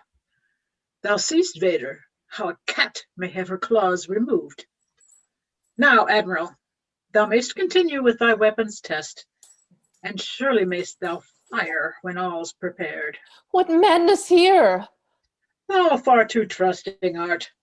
The tiny Dantooine is too remote to show this station's power, but pray, fear not. We shall in time thy rebel friends pursue. To do the governor's most evil will, the people on the Death Star quickly rise. With mighty flash, the beams burst bright and shrill, and Alderaan is shattered for their eyes. Exeunt. Act 3, Scene 6. Space. Aboard the Millennium Falcon. Enter Obi-Wan Kenobi, Luke Skywalker, the droids, and Chewbacca.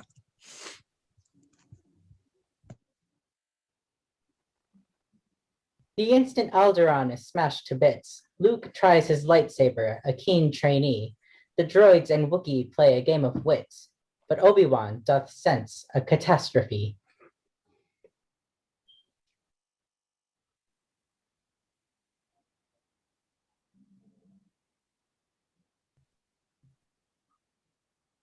Good sir, how farest thou? Soothe, great disturbance in the force have I just felt. It was like a million mouths cried out in fear at once, and then gone, all hushed and quiet, silent to the last. Fierce stroke of evil hath occurred. But thou, good Luke, thy practice recommends. Enter Han Solo.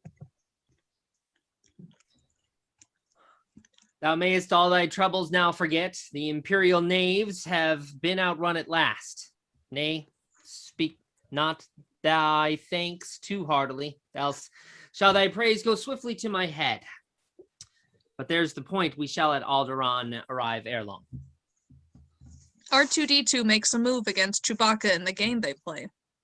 Pray, R2, show caution.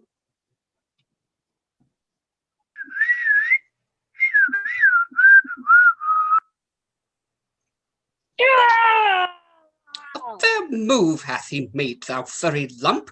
No use is there in screaming o'er the loss.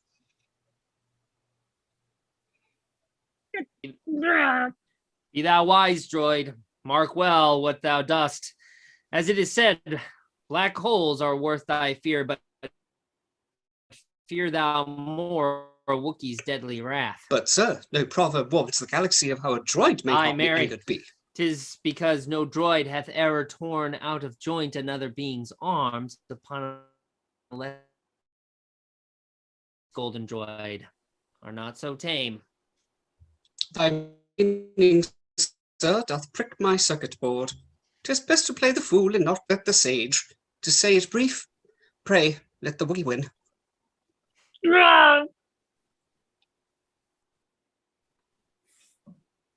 Remember, Luke, the force doth smoothly flow within the feelings of a Jedi Knight.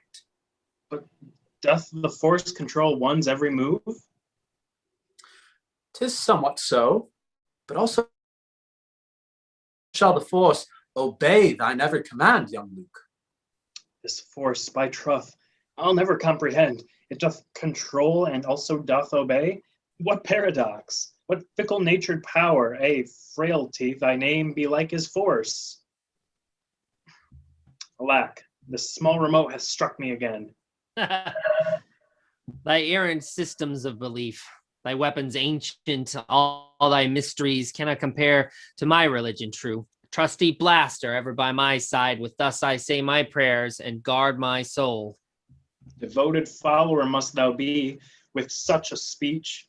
Pray tell me, pilgrim referent, dost thou most truly disbelieve the Force? Pilgrim truly said, for I have gone from galaxy to galaxy and more, yet never hath this faithful worshipper found aught to recommend that strange belief, a single force that binds the universe. I worship at the shrine of my own will. Now prithee, try again, and lay aside thy conscious self. Take thou this helmet thick, adorn thine eyes with silver shield opaque, and trust thine instincts only as thy guide. But surely 'tis a jest, for with this shield that I nothing now can see. How can I fight, truly fight or walk or even stand? Without one sight, but little can be done. Nay, 'tis in blindness one doth truly see, for eyes deceive and sight is known to lie.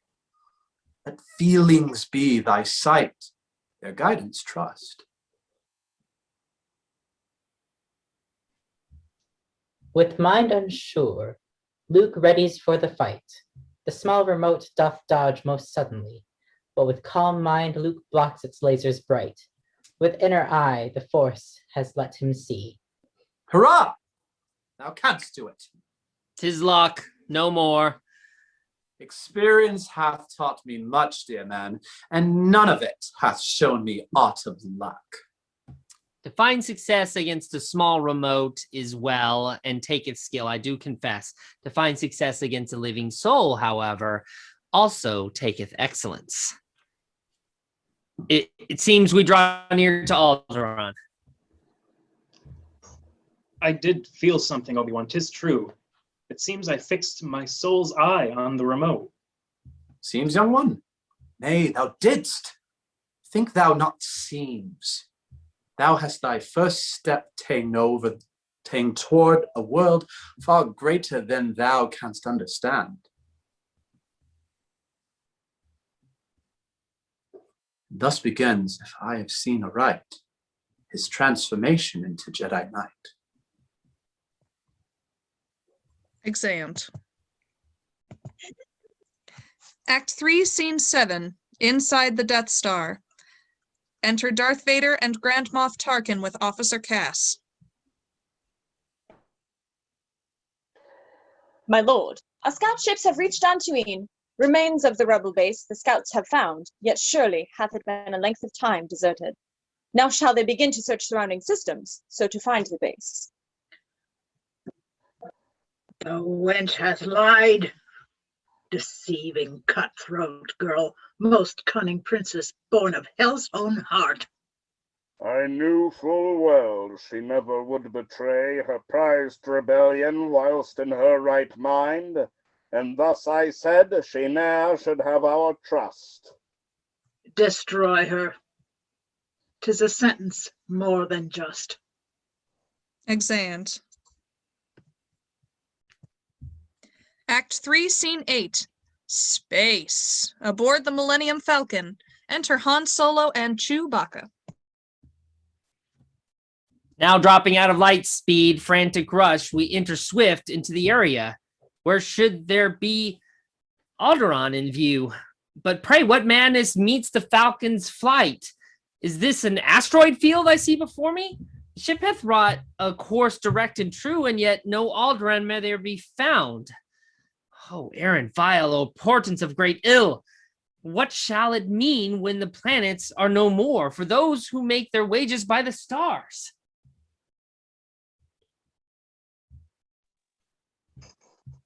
What news, good Han?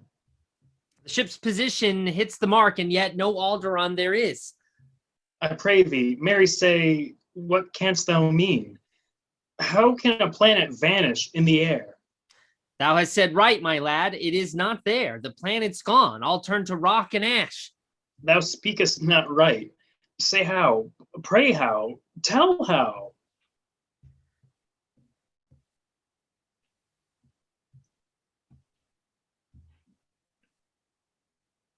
Destroyed it was, and by the Empire cruel. 1,000 ships could not destroy the planet. Truly, to take a greater power than ever there is known to humankind. But soft, another ship approaches quick. Belike they can the tale to us relate. Imperial fighter, 'tis. Hath it made chase? Nay, a short-range fighter it is. No base is there nearby. Whence cometh it? The ship departeth swiftly. If they have identified our lot, we shall have strife. 'Tis my intent to keep us from that fate. Chewbacca, render its transmission blocked. Pray, let it go. 'Tis far too flown. Not long. Dost thou agree? A fighter of its size, this deep in space, could not have come alone. Belike 'twas in a group and now is lost. It shall not live to tell the tale today. Forsooth, he makes his way to that small moon. I may play checkmate on him ere he lands. Alas, I sense the game, and where the pawns. That is no moon. 'Tis a space station there. The Death Star looms in the distance. 'Tis far too large for a space station to be. My feelings now do stir. I sense them well. They tell me we shall lose the match we play. Pray, turn thee now the ship around. I shall. Now, Chewie, lock thou the auxiliary power. Why do we still approach? What can be done? It has the advantage using tractor beam to pull us into its landing bay. But pray, some move thou must have left to make. My moves are finished, and I must shut down, else the ship entire soon come apart. But still, with all my players, I shall fight. Thou canst not win, but will by strategy some good alternatives to fighting these. So enters the Millennium Falcon in, unto the Death Star grand and stark and mean. With fear, the Wookiee and the three brave men look on as their space journey changes scene. Meanwhile, their denizens within that base make haste to catch the ship that cometh near. Commanders come with well-armed guards apace, while stormtroopers do at their posts appear. Exeunt. Act 4, Scene 1, inside the Death Star. Enter Darth Vader, Grand Moff Tarkin, and Envoy. A freighter hath been captured, entering the system Alderaan. Its markings match a ship that hath Mos Eisley quickly fled. This errant ship belike endeavors to return the plans unto the princess who within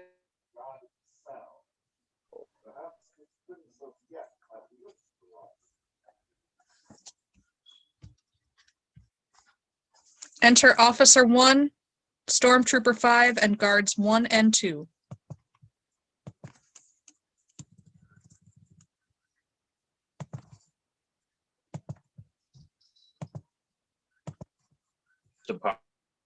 Tis no doubt a decoy, sir, for all the pods have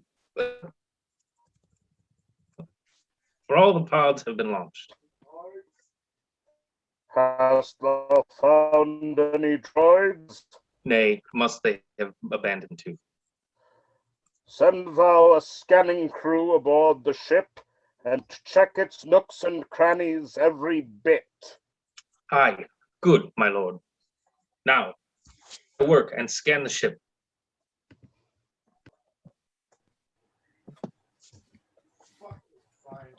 The scan is done. No living soul is here. Enter Obi-Wan Kenobi, Luke Skywalker, Han Solo, Chewbacca, and the droids. Hidden. 'Tis fortunate thou hast these storage bins. Their use hath ever been for smuggling goods. Ne'er have I thought I would myself herein be smuggling. All we do is madness. Fie. If I could start the ship, the tractor beam would wrap its eagle talons round my neck. Tractor beam thou mayst leave unto me. Thou fool. I knew that thou wouldst say as much. Aye, say thou fool? Then fool, good sir, am I. But when thou sayest fool, remember well that fools do walk in foolish company. So, if I am a fool, perhaps 'tis true that other fools around me may be found. For who is he hath more foolish been, the fool or the other fool that follows him? They hide. Guards 1 and 2 stand by while scanning. The crew enter ship and are bested by Obi-Wan, Luke, Han Solo, and Chewbacca. Oi! Did thou hearst that sound? Pray, hear a sound. My, truly I quite heard a sound. Thine ears mayhap play tricks on thee, my friend. Nay, nay. Dost not think this strange? What's strange? The droids did flee the ship that we have attacked, and unto Tatooine have gone by pod. 'Tis true thus far? I cannot claim 'tis false. On Tatooine they've been traced first to Jawa's vial, and to the humans. Dead. Aye, dead they are. Our men did see to it. But follow on. The boy who with him lived hath fled. We not know where. To was seen. At Yon Mos Eisley with a pair of droids. Aye, twas all in last week's briefing, pray. What more of this? Hast thou aught new to say? The boy and droids together disappeared. The very hour this ship did fly. And now, the ship is here, though empty seems. Nay, empty 'tis. The scanning crew doth work e'en now. Which bringeth me full circle to the sound I've just heard. 'Tis it possible, my friend? The boy and the droids and rebels all have flown within the ship into the space, and yet e'en now, while Stone I do speak, still hide within the ship? I am amazed. Aye, verily. Thinkest thou I might be right? I said thou hast amazed me, and 'tis true, but never did I say I think thee right. Thou dost amaze by the overactive thoughts. A hidden boy, the droids within, a fig, a vaunt. Thou silly guard, be not so thick. Thy great imagination hath overwrought thy better senses. Thinkest thou thy powers of judgment far exceed our master's true? Mayst thou outwit the great Darth Vader or the cunning of our Governor Tarkin? Nay, we are but simple guards. Our purpose here is to watch the ship and follow all commands, and not to prattle on with airy thoughts. Thou hast spoke well in a considered word. Thou art a friend, and I've erred maintained. Thou hast spoken truth, and calmed me quite. And these rebels herein, what fake conceit, that ere they could within the dark star entered?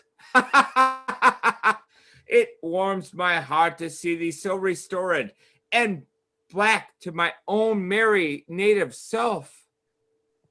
Pray, may we have thy good assistance here? So, let us go forth, friend.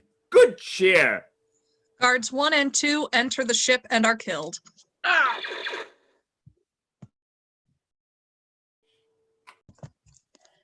Act 4, Scene 2, inside the Death Star. Enter Obi-Wan Kenobi, C-3PO, R2-D2, and Chewbacca with Han Solo and Luke dressed as stormtroopers, killing Officers 2 and 3. Now through the doorway come our heroes brave, the Imperial officers Chewbacca fights. Whilst Han with a blaster doth his entry pave, they have arrived, escape is in their sights.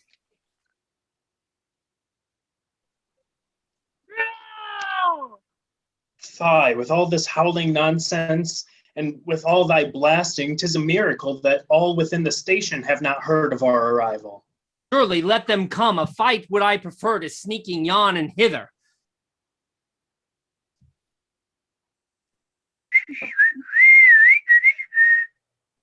We have the outlet for the system found. 'Tis well. Plug R2 in and he shall read the whole Imperial network.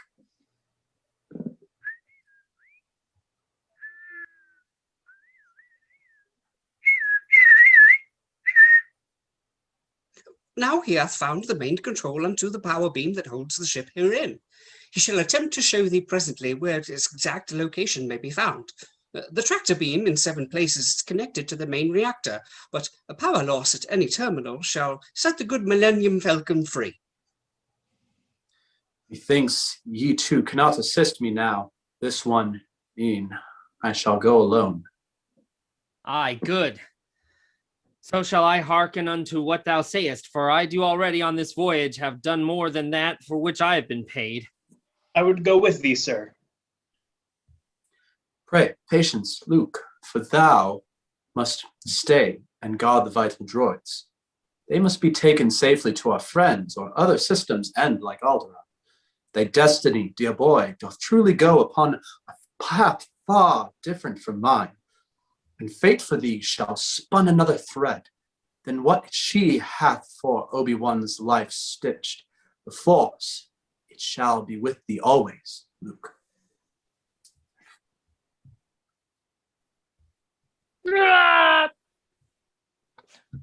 Wookie, thou hast spoken well and true. Whence hast thou this old bag of bones uncovered? Yon Ben in all good virtues doth excel. Aye, certain he excelleth when the goal is but to lead us into trouble great. But thou hast not excelled at offering a thought to how we can the station scape. Yet any simple plan excelleth o'er remaining here till all descent on us. It taketh not a wisdom that excels to know for certain fact that such is true. By heaven, I'll stop their bickering with this new information.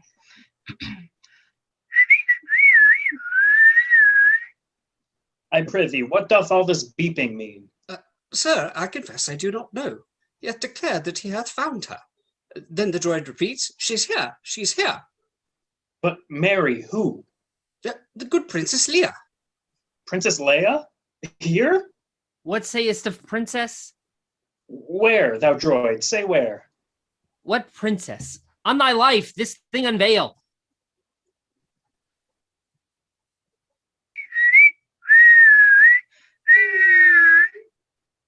Even now, the princess is on level 5, detention block of AA23.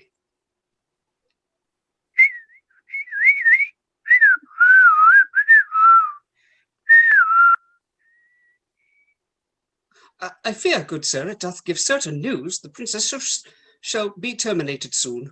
Nay, nay, so quickly met, and now with this, so quickly lost, now we must swiftly act. What dost thou prattle on about? Pray tell. Oh, how can one describe in simple words the import this mysterious woman hath upon my life? The droids, these droids, are hers. She hath appeared and message urgent too. I see thou canst not understand it well, yet what I know is this. We must give her whatever unflagging help and hope we may. Speak not with such great folly. Obi-Wan hath told us to remain. Yet knew he not that she's here. Pray, tell me, how how we may straight make our way to the detention block. I say again what I have said before. To this location is my purpose fixed, and whether princess be within or no, I tell thee plain, I shall not hither go. She shall be executed. Thou hast said mere minutes past that thou wouldst not remain to see our sudden sure imprisonment. Now, in thy fondest wish that we should stay? Hast thou no heart? She is sentenced is to die. My sentence is, 'tis better she than I. Tell thee true, the lady wealthy is. Say wealthy?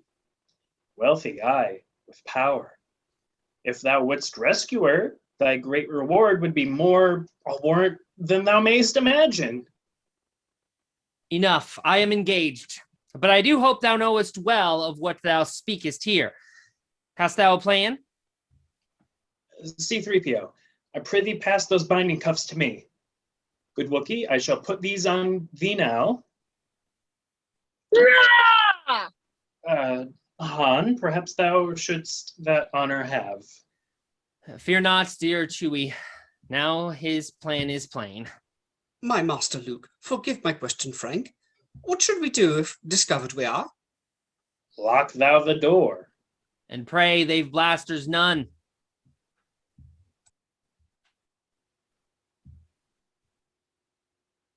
So now Chewbacca, Han, and Luke proceed unto detention level 5, quite grave, with bravery, good hope, and all Godspeed. Their errand is a princess there to save. The minions of the Death Star pay no mind, nor are they by these three at all dismayed. They do not fear the Wookiee, for behind are Han and Luke as stormtroopers arrayed.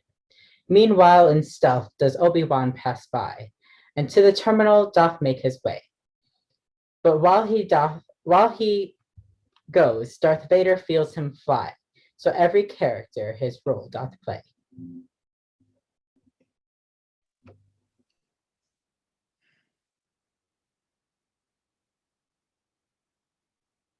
Thy plan, it shall not work. And wherefore hast thou not said this ere now? Aye, but I have. By heaven, I say, where takest thou this thing? This prisoner hath been transferred here from cell 1138. No one hath told me so. Thus 'tis my duty to confirm thy word.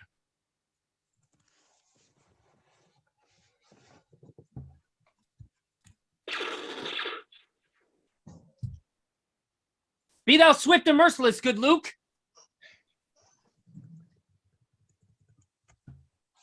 With blasters raised and targets in their scopes, the three do overtake the Imperial threat. This obstacle overcome, they have fresh hopes, but still their way hath not been made clear yet. Now shall we see wherein thy princess lies. It saith herein she now is held in cell 2187. Go, I'll hold them here. Oh, be not anxious, comrades, fear ye not. The situation here hath been controlled. I'll marry 'tis in the detention block. But what had happened? 'Tis no matter, sir. Slight malfunction of the weapons here. But all is well, and we are well, and all within are well. The prisoners too are well. 'Tis well, 'tis well. And thou art also well? We shall dispatch a squad to verify. Nay, there's a leak in the reactor here. Pray give us time to mend the matter well. The leak is large and dangerous, but fear thou not, for all I tell thee true as well. But who art thou, and what's thy number code? Conversation did my spirits bore. Now, Luke, prepare thyself for company! Luke enters Princess Leia's chamber aside. Thou truly art in jest. Art thou not small of stature if thou art a stormtrooper? The Empire's evil ways, I'll grant, are grand, but must its soldiers want for fear of height? Luke Skywalker am I. I have thy droids. My noble errand is to rescue thee, and I with Ben Kenobi have come here. Ben Kenobi? Where is he? Draw near.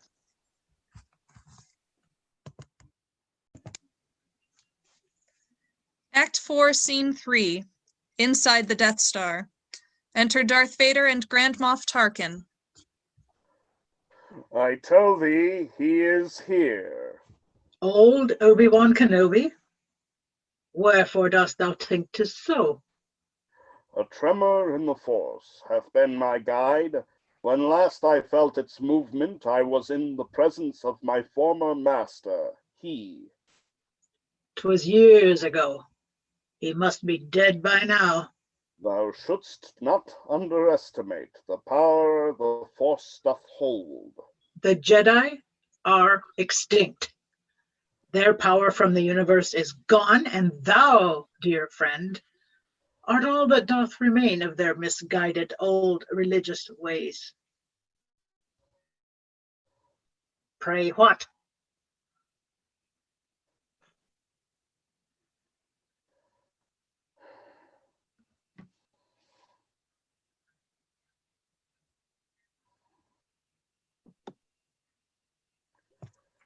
Attention AA-23 hath sounded Yes. an emergency alert. The princess? Fie, put thou all sections on alert. I tell thee, Obi-Wan is here, even now, and surely with him is the Force. If thou art right, he must not be allowed this station to escape. Nay, never, nay. Escape is not his plan. I must confront my former master, and must do't alone. Exeunt. Act 4, Scene 4. Inside the Death Star. Enter Han Solo and Chewbacca, with stormtroopers entering, and Luke Skywalker and Princess Leia aside. Our exit's blocked now! With a fool's great skill hast thou a route to freedom Mayhap thy quite cut highness off. would prefer herself. C-3PO, canst thou by any means discover how we may the cell block leave? Our entry port is now a deadly end. All to thy presence have alerted been. The entrance only takes one in or out. All information where thou art hath been restricted. Now we are quite trapped. I cannot hold them back forever, sure. 'Tis quite a rescue thou hast planned for me. Thou hast come in, but how shalt thou go out? Hath folly been thy guide? He hath the plan, not I, sweetheart of ingratitude. By what dark sprite of hell art thou possessed? It falls to me to make our rescue good. Now follow me into the refuse heap. Go hence! Get in, thou furry lump. I care not what thou smellst within. Unless... Be not afeared, my friend. Say, what charming girl thou here hast found. I either shall destroy her, or perhaps I may be in time to begin to like the wench. Now go and follow. Why, all else be damned.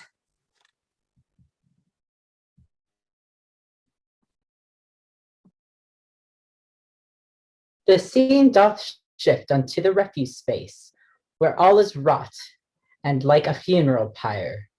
Though safe our heroes other woes now face, they go from frying pan unto the fire. Enter Han Solo, Chewbacca, Luke Skywalker, and Princess Leia in garbage pile at bottom of chute. Oh, what wonder of the human mind hath thought to bring us here? Your Highness must be lauded greatly for discovered such a wondrous smell as this. I'll blast the door.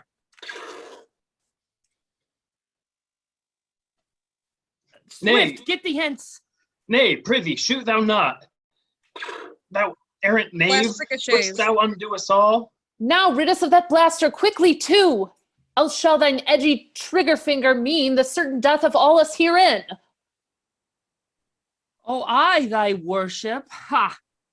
'Twas all in my control till thou dost lead us unto this heap. Nor shall the stormtroopers need any time to calculate where all of us have flown. And yet, I say to you, it could be worse.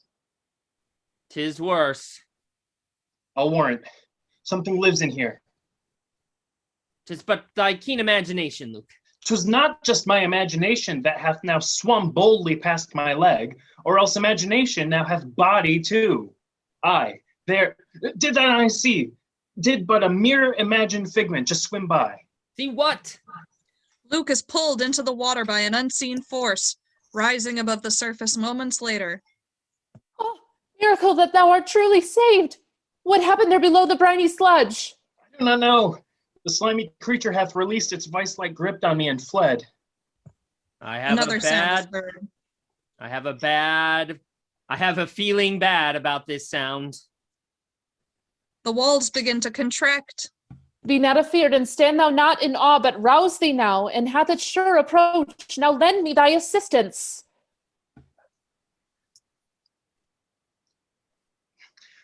But wait, I have a comlink and may hail the droids.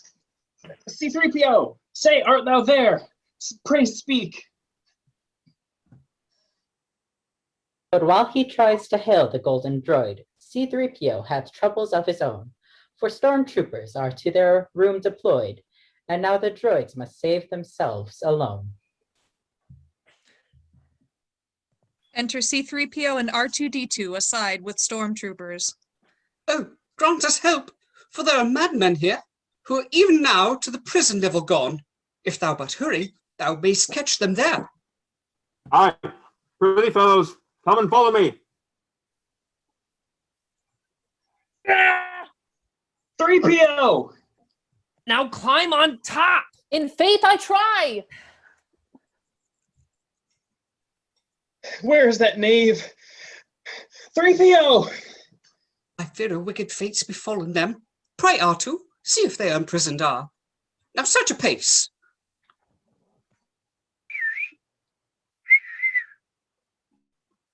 One thing is certain, we shall thinner be. I shall not lose my wit, even in death's face. Oh, they are found. Oh, great relief. Where may they be?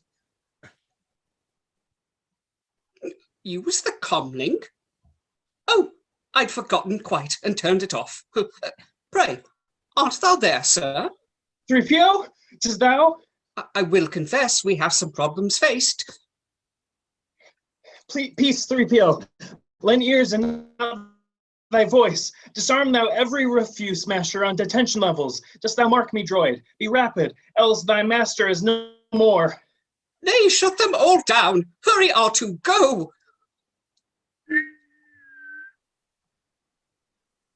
Oh! No heart within this golden breast doth beat, for only wires and circuit boards are here. Yet as I hear my master's dying screams, no heart is necessary for my grief. The droid hath sadness and hopes and fears, and each of those emotions have I felt since Master Luke appeared and made me his. No master have I e'er respected so. Thus at this moment, grave do I declare, there is no etiquette for shedding tears, no protocol can e'er express my woe. Plague on 3PO for action slow. A plague on both our circuit boards, I say. Hatch 326827. Blessed be. Exeunt all. Act 4, Scene 5, inside the Death Star. Enter Obi-Wan Kenobi in stealth with 2 stormtroopers and power terminal. While Luke and Leia, Han and Chewie flee, old Obi-Wan has reached the power source. He cuts the tractor beam quite cunningly, then makes his exit, drawing on the Force. What do these warnings tell? Shall we explore? Belike 'tis just a drill and nothing more. Exeunt. Act 4, Scene 6, inside the Death Star. Enter Luke Skywalker holding a stormtrooper helmet.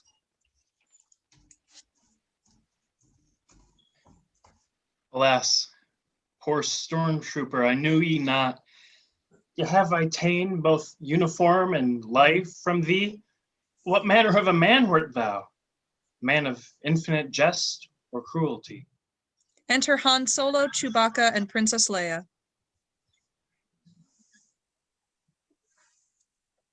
If we may female given advice avoid, we should be well upon our merry way. Aye, stand I ready to be gone from here. Say, where dost thou go to, Wookiee? Where? A brute! They shall o'erhear! Thou brute! Pray, come thou here, Chewbacca, else I brand thee cowardly. Now use thine ears, and if thou hast thy brain. I know not who thou art or whence thou camest, yet from this moment thou shalt heed my words. Your worship, prithee, let me be direct. I have one lord and master, 'tis myself, and only from that one take I commands. A wonder great thou art still alive. Now prithee, shall this walking carpet be removed from my path? A saucy wit, a wicked tongue that will be tamed, I vow. No other payment is reward enough. They come upon the hangar where the Millennium Falcon is held. There 'tis. C-3PO, say, art thou there? For now, we are positioned in the hangar just across, directly from the gallant ship. And we are just above thee, so stand by. Hast thou come here in that ungainly heap? Thou art perhaps then braver than I thought. 'Tis well and good, though I need not thy praise. Now let us hence and to the ship repair. The foursome toward the ship with swift foot race, but soon they meet with opposition dire. Chewbacca goes with Han, both giving chase, while Luke and Leia to other paths aspire. Fly hence, my friends, and meet us at the ship! Exeunt Han Solo and Chewbacca chasing the stormtroopers. A lion's share of courage hath he not? Alas, now is her heart moved unto him? What help is courage if it leads to death? But come now, let us flee another way. Meanwhile, the princess and young Luke do flee, from troopers coming after them with speed. They happen on an open door and see a chasm past which they cannot proceed. Belike we have an errant corner turned, for this deep hole leads not on to thy ship. Forsooth, methinks that we shall be safer be, even within the pit, behind a door shut fast. Yet now I see no lock we may employ, so what for our dear freedom is the key? We must o'erleap this deep abyss somehow. Pray, canst thou use thy sharp and earnest wit to find a means for lengthening the bridge? So clever Luke the scene he doth survey, and soon conceives a noble plan to cross, to take the flight and save them sans delay. He bears a length of rope as thin as floss. Attacked now, Leia matches fire with fire, and so they cross a swinging o'er the abyss. But ere they fly, the princess doth inspire more strength than Luke by means of royal kiss. Now take this kiss, my gift bestowed by choice, and on the other side we'll soon rejoice. Exeunt. Act 4, Scene 7, inside the Death Star.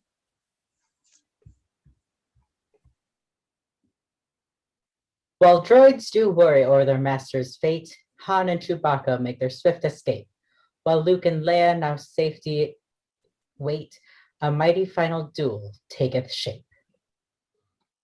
Enter Darth Vader and Obi-Wan Kenobi. For certain I have waited, Obi-Wan, and now at last we meet together here. Our destinies once and for all fulfilled, the circle of our lives is now complete. A student was I when I left thee last, but now I am the master over thee. Thou art a master, Darth, I know 'tis true, but only evil hast thou mastered yet.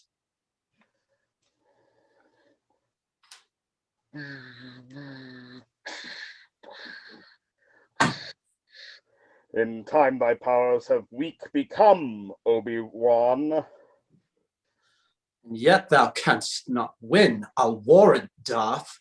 For if thou strike me down in vanning here, I shall more great and powerful become than e'er thou hast imagined possible. I tell thee plain, thou shouldst not have returned. Now whilst the two in conflict strike their blows, the others come that they the ship may find. At first Han Solo with Chewbacca shows, then Luke and Princess Leia just behind. Enter Han and Chewbacca. Not just leave this frightening party?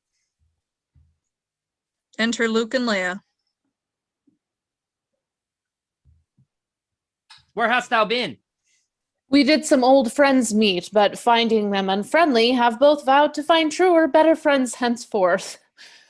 Hast thou seen any problems with the ship? It seemeth fine, if we may approach and get beyond the stormtroopers. Aye, then my fondest hope is that thine Obi-Wan hath vanquished the wicked tractor beam. Behold, what easier? The stormtroopers go hence. Now 'tis our chance, good R2. Come.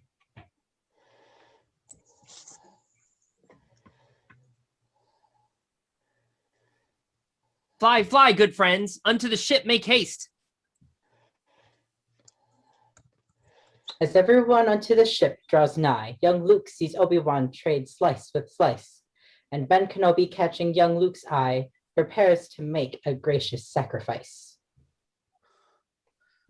No, I cannot win this battle here, nor would I wish to slay the kindly man who surely still within this black shell lives. And so, unto this death I'll go, this sleep that promises the dream of peace, this discovered galaxy wherein I'll know at last the tranquility of heart. But ere I die, I'll one last lesson teach. I shall in this, my final moment set, a keen example for the universe, that future generations may yet know the valor and the strength of Jedi Knights. Put up thy lightsaber now, Obi-Wan, and show thyself a Jedi to his son. Obi-Wan raises lightsaber and is killed by Darth Vader.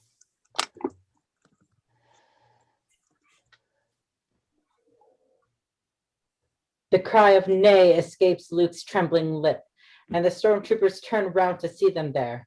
A battle great begins before the ship, as to the Falcon these brave souls repair. But ere the group departs amid the fray, Luke hears the voice of Obi-Wan inside. Pray run, Luke, run, the inner voice doth say, and Luke the Death Star leaves with a Force as guide. Exeunt. Act 5, Scene 1. Space. Aboard the Millennium Falcon. Enter Luke Skywalker and Princess Leia separately, with C-3PO and R2-D2. My heart doth break at this most recent loss. And how shall heart be healed of this grave pain?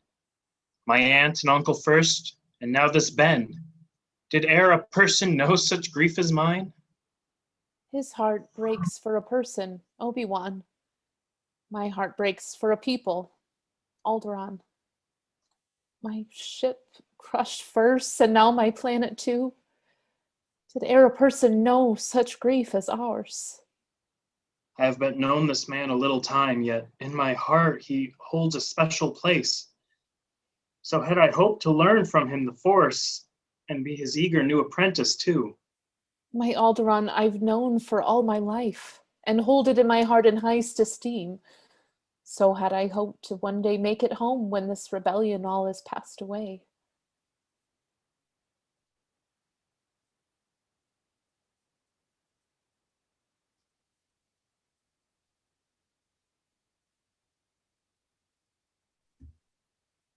We now approach the Empire sentry ships. I prithee, Chewie, keep the ships at bay and angle our deflector shields whilst I do charge the weapons for our sure defense. My friends, I know ye grieve most heartily, yet we have not made our escape complete. I need thy help, so get thee to the guns.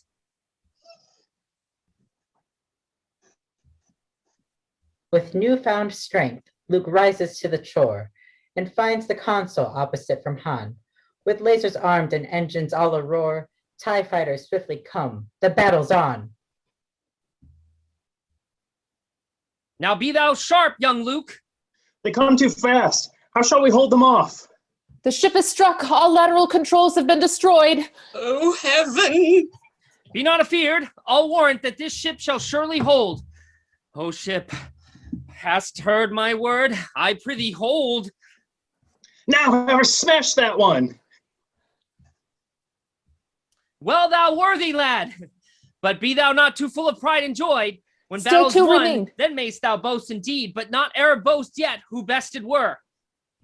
Still two remain, so be thou bold and wise.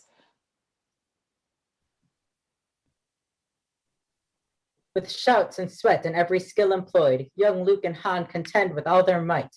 At length the last TIE fighter is destroyed, and battle ends in fiery blast of light. We're the victors! Merry is the day! But I have fallen. Help, oh help me now. 'Tis surely thy fault, R2-D2. See?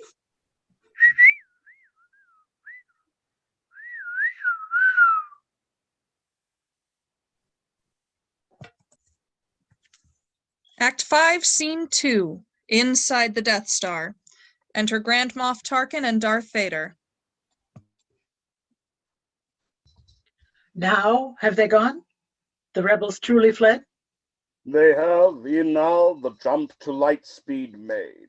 And thou art sure, I prithee say thou art, the homing beacon safe aboard the ship hath placed been? I fear this risk's unwise. The risk and homing beacon both have been well placed. Thou, Tarkin, be assured thereon. 'Tis well, good friend, I trust thy word herein. Yet would I have thee know what danger's here. While I have risked the world to let them flee, since thou dost reassure, the risk's on thee. Act 5, Scene 3, Space, aboard the Millennium Falcon. Enter Han Solo and Princess Leia. Thy rescue hath been wondrous, think thou not? Say I, at times I do myself amaze. Amazing hath my rescue of thee been, amazing is my hand at piloting, amazing all my part in this escape. Amazing, aye, 'tis true, my handsome looks. Amazing is thy pride and love of self. But let me now amaze thee, if I may, by telling thee that thy amazement is misplaced. For never have imperial ships let enemies escape with such great ease as thou and thy amazing vessel have just now amazingly escaped. Nay, nay, call'st thou this venture easy, princess? Psh. I'll warrant we are being tracked e'en now. This ship shall never be tracked, good sis. Methinks thou dost upon this vessel far too great a trust bestow. But none of that. I merely am relieved that R2 doth the information safely in him guard. But wherefore does this matter, princess say? What carries he? Rebellion's greatest hope. For he doth hold the readouts technical unto that battle station, aye, the one that such great power displayed o'er Alderaan. But there thou errest, thou dost not speak my mind, for this ship and its pilot, princess, 'tis concluded now. I have not joined thy revolution, nay, my purpose runs not to rebellion help, my person runs not to assist thyself, my purpose runs toward one aim alone, and I do speak it plain. I shall be paid, and will be paid, and every aspect of my being lives in expectation of the moment when thou shall my coffers fill. Fiendish knave. Be thou concerted not o'er thy reward. If thou in money dost find love, then surely shalt thou have it, aye. Thy friend is every part a hired man, a mercenary with no mercy he. I question whether he doth care for aught or anyone.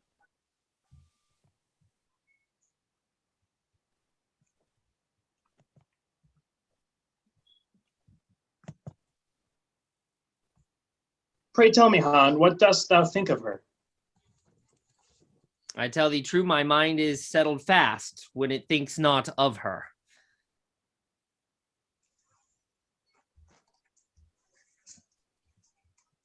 Now is it plain to me why he doth ask? The boy doth fancy her. I'll warrant else I've made a great mistake judgment here. What use our young man's dream if not for mocking? So shall I dance upon his tender heart, and yet the woman truly hath a spirit bold, and yet I know not. What thinkst thou, I pray?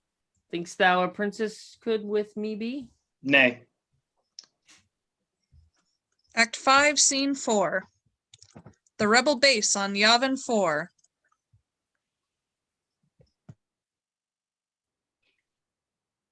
The swift Millennium Falcon makes its course unto the place the Empire long has sought. On Yavin 4 the rebellion hath its source, o'er which the final battle shall be fought.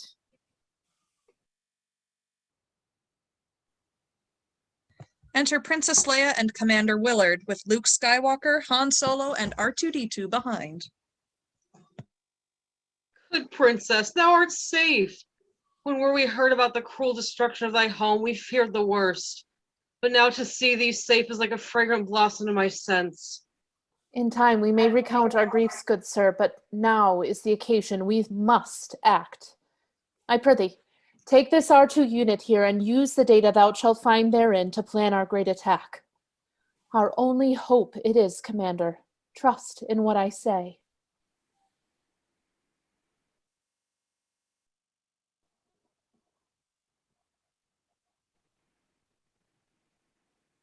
Enter General Dodona, Wedge Antilles, and various rebel commanders and pilots.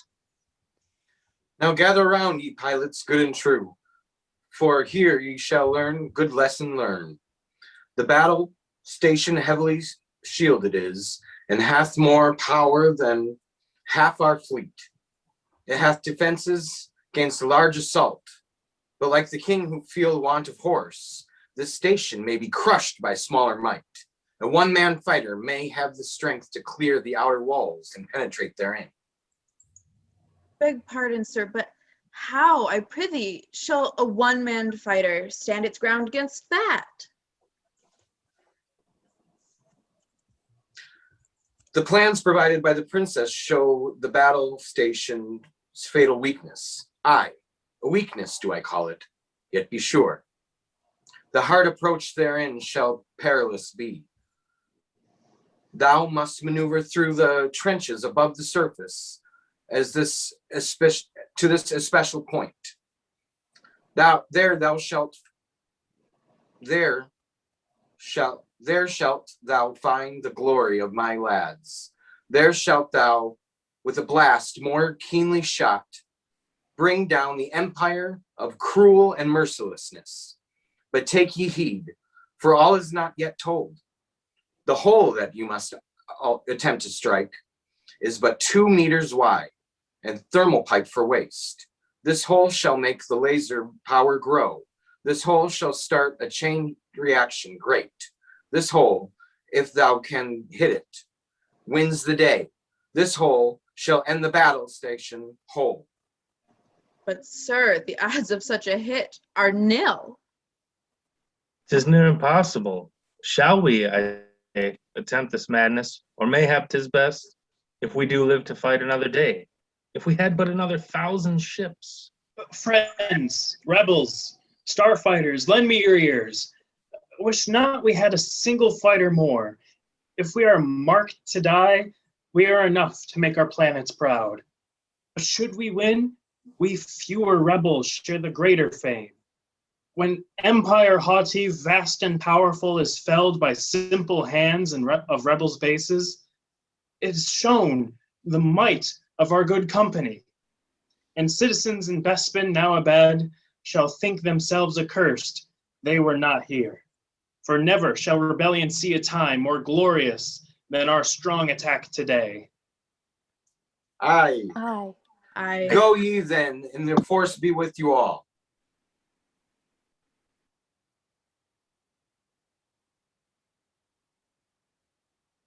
A bustling preparation now is made.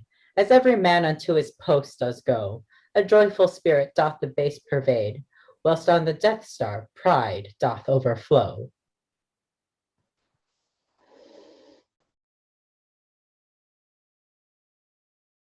This day, I'll warrant, lives in history. The end of old Kenobi it hath seen, and end of the rebellion draweth near.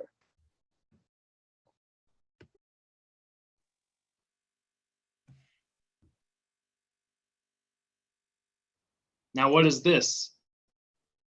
Thou hast thine only love, thy dear reward, and that now thou leavest quick. 'Tis true, I do confess, for I shall ne'er be free unless I use this great reward to clear me from the crushing weight of debt. And be thou honest, should I here remain to fight thee against the power as great as this? 'Tis foolishness, this fight, 'tis lunacy. Pray, Luke, come thou with us. Thou art a brave and worthy lad, with wit and strength to fight. Speak thou not so, but open up thine eyes. See here what noble cause thou leavest behind. Look in the hearts of these good people here. Behold the force that keeps rebellion strong. Turn not thy back upon thy fate, good Han, but turn thy heart and stay with us to fight. What value hath reward when one is killed? What benefit gives honor to the dead? To try the fight against that station, Luke, is not good courage, rather suicide. Then take thou care now, Han, thou solo act. For certain 'tis the part thou best dost play. Nay, listen. May the force be with ye, Luke.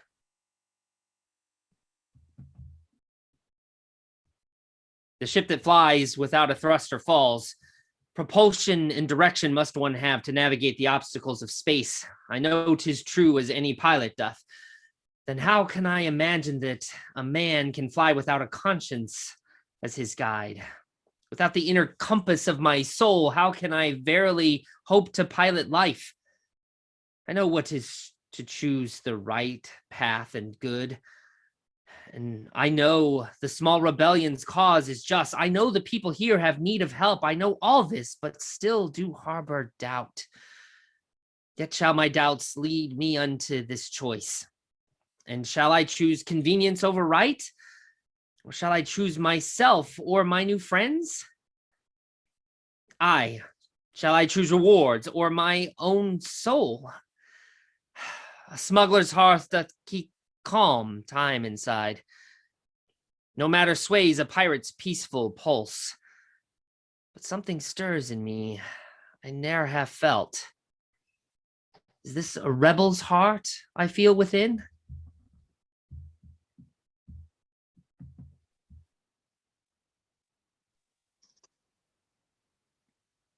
What is the matter, Luke? 'Tis only Han. Methought he had a heart for good, but nay, he hath not changed his mind. He hath a path unto himself.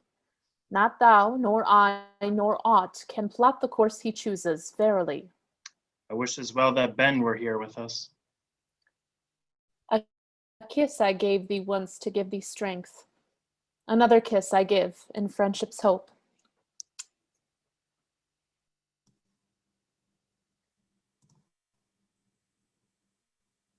Say, Luke! Dear Biggs. It warms my heart to see thee here, good friend. Shalt thou go with us hence against the Empire? Aye. On our return, I'll bend thine ears with stories wild and true.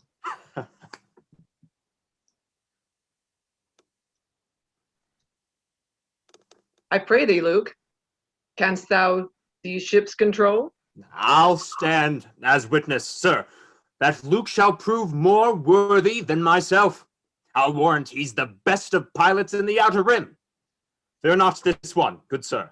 He'll learn his way. Good lad, thou shalt suffice.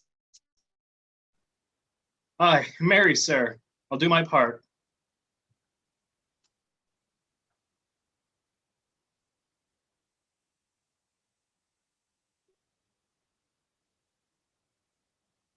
Now, we must Father, go. But when we come onto this place again, I'll drink with thee a dram of Naboo's ale, whilst thou thy tales relate. Say, Biggs, take note. For once I did assure thee I would join rebellion's ranks, and here I am, and now. Oh, be thou safe, dear R2, and return, for thou wouldst not that my existence should become a bore.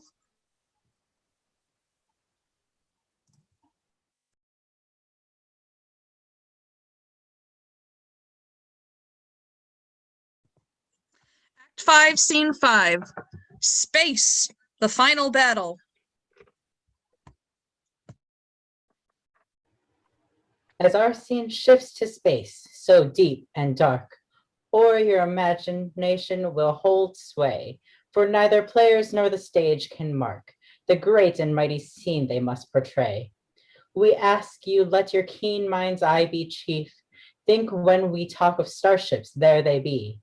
If you can soon suspend thy disbelief, the Death Star battle shall you plainly see. Enter Luke Skywalker, R2-D2, Wedge, Biggs, Red and Gold Leader, and the other pilots, each standing in a different place. C-3PO, Princess Leia, and General Dodonna stand aside. The Death Star doth approach, and shall within the range of Yavin's rebel base arrive within these 15 minutes. Lo, alert. Good men, each now shall speak and state his name. Red 10 doth here stand by. Red 7 doth stand by. Red 3 doth here stand by.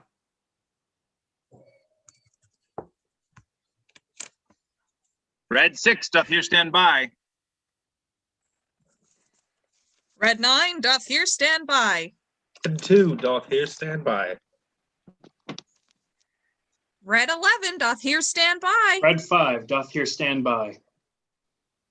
Now lock thine S-foils in attack mode. We shall pass through the thin magnetic field. Use the deflector shields and form a line. I prithee, men, take care and ye be bold.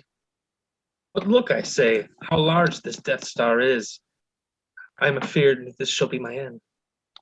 Red Leader, dost thou hear me? Verily.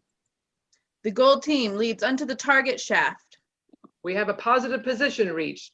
Thus shall fly across the axis for to draw their fire whilst thou dost penetrate. The rebel ships now make their first attack and fire unto the Death Star's iron walls. The Empire shoots with the lethal laser back. 'Tis death to anyone on whom it falls. The volleys fall from close at hand.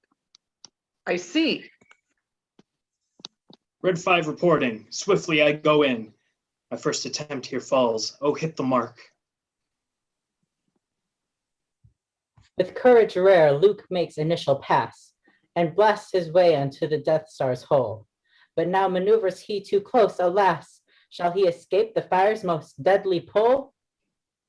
How goes it, Luke? I nearly cooked my goose, but all is well. Enter Darth Vader. Full 30 ships descend upon us, aye. So small are they, our lasers pass them by. Aye, then shall we destroy them ship to ship. Tell thou the crews be ready to attack. Now take ye care, good men. Great fire doth rage from outside of the harsh deflection tower. Now I shall make my strike. Pray give me thy good cover, Porkins. Stand I strong and ready for to give thee aid, Red 3. Now bravely Biggs doth render sharp hard blast unto the evil Death Star's armored side. The Empire's fire unto his mate hath passed, and now Red 6 doth face a troubled ride. Ah, disaster at me strikes! Eject, forsooth! Nay, I warrant that all shall be well.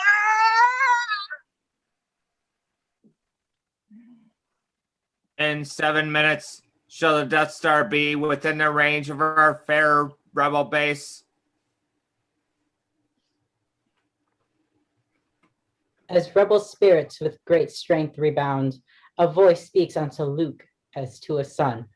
Luke hears the voice and its familiar sound. 'Tis his old friend and master, Obi-Wan. Pray trust thy feelings, Luke. Oh, on Ben's command, I'll strike a hearty blow. He shoots and strikes the Death Star. Enter Control Officer. Squad leaders, mark me well. New fighters have appeared and come towards you presently. My scope shows naught. My eyes to them are blind.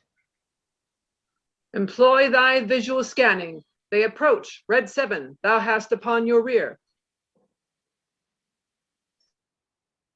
My ship is hit! Now I must die, dear friends!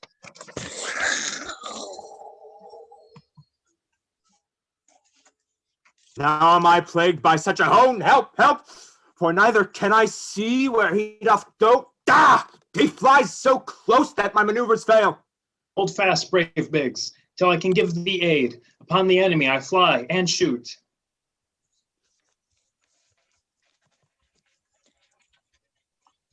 Enter Darth Vader with Imperial pilots. I prithee, soldiers, let us hence away, for many of our fighters are removed from their own fleet. Thus let us swiftly go, and straightway make pursuit of those rogue ships. Ah, Luke, thou art pursued. Pull in. Pray, guard thy back, good Luke. More fighters do approach. I have been hit, but not unto the death. Small R2, see if the damage canst repair. A heavy fire appears upon the side. Red 5, where art thou? Here, but cannot shake, the villain who doth hotly follow me. I come for thee, good Luke. Be not afraid. Take that, thou scoundrel, base imperial scum. Great things, good Wedge. Heroically hast thou done. Red Leader, hear my word. The gold team shall begin our swift attack into the trench. Godspeed, go leader. Go with might and strength. I fly, and fly toward my enemies. This day the dark side of the Force shall reign. Good pilots both, remain set for attack. Within 5 minutes shall the Death Star be upon our rebel base and set to strike.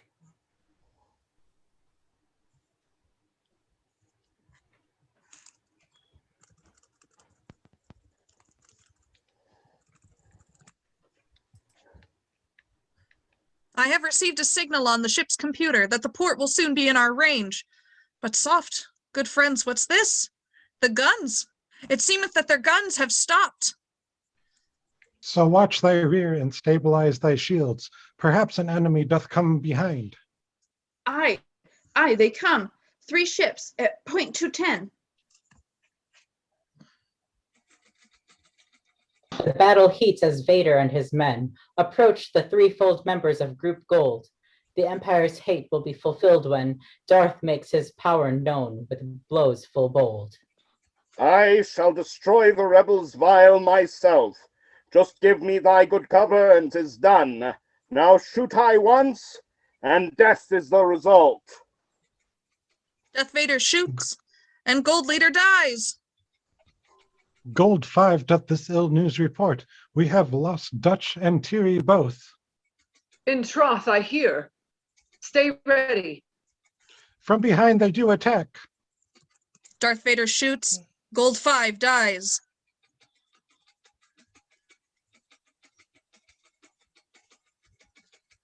Whilst all the rebels mourn the loss of life, upon the Death Star tensions have been proved. The rebels' plan hath reared the threat of strife, but Governor Tarkin stands assured, unmoved. Enter Grand Moff Tarkin with Chief Officer aside in Death Star.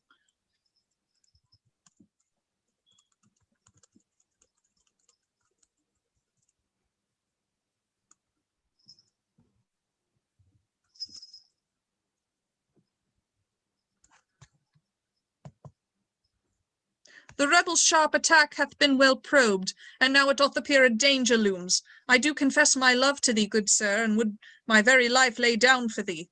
Wouldst thou that I make thine ready thine own ship? that thou mayest flee should fighting turn to death? Retreat? Whilst we do win the day? You jest. Forsooth, I stand unmoved like a rock. The Death Star shall within 3 minutes be upon the rebel base. Red boys, 'tis I, thy tried and true red leader. We shall meet upon the mark at 6.1. Make haste. Red leader, hear me now. It is base 1 who speaks to you.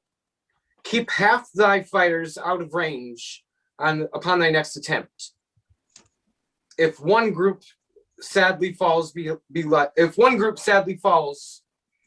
the other, shall success. So shall we make the Emperor take our fleet by halves and not by wholes. I hear and understand, good sir. Now, Luke, take thou red 2 and 3, and thee and wait upon my signal ere thou makest thy run. Now hence we go, an empire for to slay. I see no ships, but wait. Aye, they approach. They come at 0.35. I see them now. Close in, my lads. We thee shall ride as one. Aye, almost there. Darth Vader shoots. Red 12 dies. Pray, fire, else we die too. Darth Vader shoots. Red 10 dies. I shoot. For rebels' glory shoot, the blast hath left my shaft. Hast hit? Is victory yet within our sights?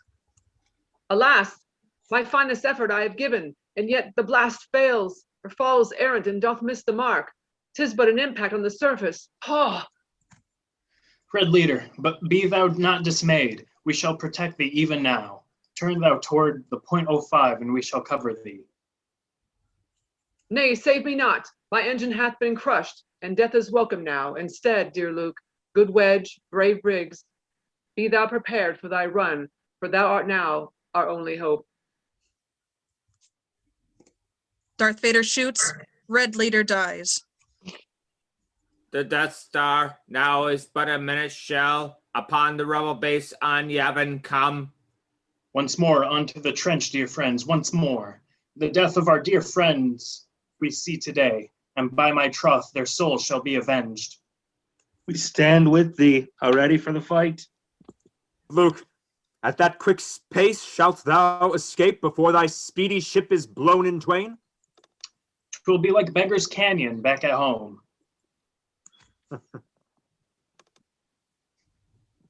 The youth descend at once into the trench, wherein their fates shall surely written be. Darth Vader close behind prepares to quench his thirst upon the blood of martyrs 3. We shall stand fast at hand to give thee help. I prithee, what shall we do about the tower? Give thou unto the enemy thy thoughts, but let the tower be my concern alone. Now R2, fix the stabilizer that hath once more come unhinged. Pray, fix it fast.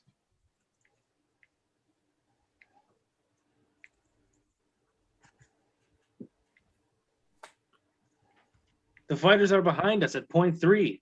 They come upon my rear too fast. Alack! I've been hit and must depart, my friends. Aye, get thee clear, good Wedge. Thou shalt not help our cause if thy ship flieth not. Anon, and live to fight another day with me. With all my heart, I truly wish thee well. Exit Wedge. Aye, let him go. The leader we pursue. Haste, Luke. Methinks they do approach e'en faster than before. I shall not hold them back for long. Make haste, Luke. The last! Darth Vader shoots and Biggs dies. The leader now is mine. Luke's ship comes closer to the little port, while Vader and his crew draw all too near. Young Luke to his computer doth resort, until he hears the voice speak in his ear. I sense the force in this young one here, almost as if I did my younger self espy. I prithee, trust me, Luke. All shall be well. The hearing of these words is like a balm unto my soul. So shall I trust the Force and not this fallible computer here? Luke turns off the computer. What is this, Luke? Thy targeting me shouldn't have been turned off. What can be wrong? Pray tell. Nay, all is well. Fear not, good friends. Darth Small Vader R2. shoots. R2 is hit. Small R2-D2 hath been lost. The Death Star now has come within our range.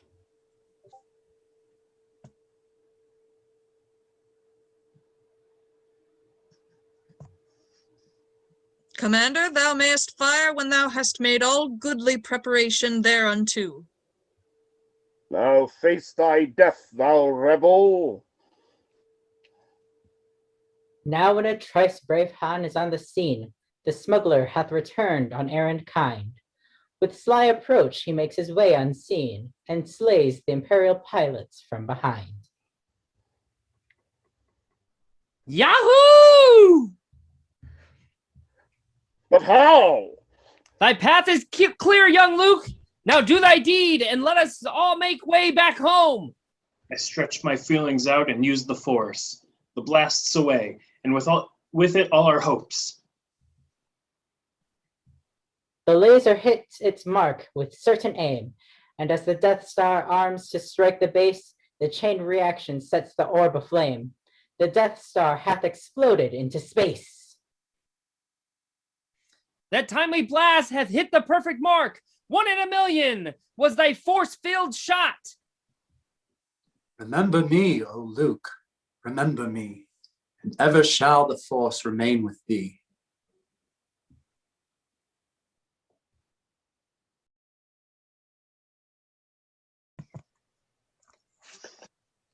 Act 5, Scene 6. The Rebel base on Yavin 4. Enter Luke Skywalker from ship with Princess Leia and various rebels.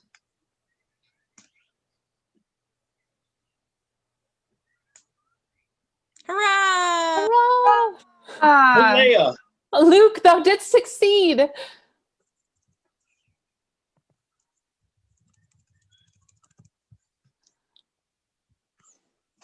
Enter Han Solo.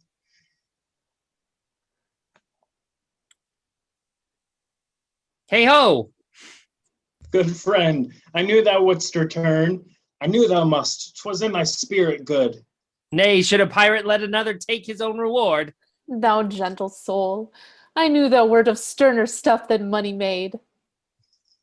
Enter R2, injured, and C-3PO. Oh, R2, R2, canst thou hear me? Speak. Canst thou repair him? Say thou canst, I beg. If any of my parts may be of use, pray say the word.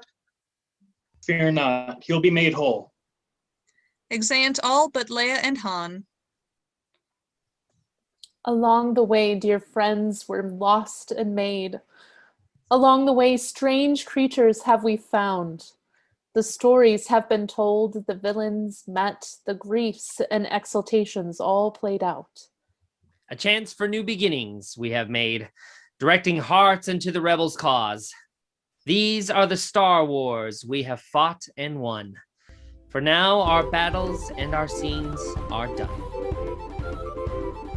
Now dawns a new day with the sun of peace, the day whereon the rebels welcome fate. For from their enemies they find release, and now with mirth they come to celebrate. Young Luke, strong in the Force, doth walk beside the noble Han whose valor won the day. The rebels form an aisle and rise with pride as Luke and Han march forth in grand display. Now Leia smiles and gives them their reward, as each bows low with hope and joy sincere. C-3PO and R2 now restored, look on as brave Chewbacca sounds the cheer. There, let our heroes rest free from attack, till darkness rise, and Empire striketh back.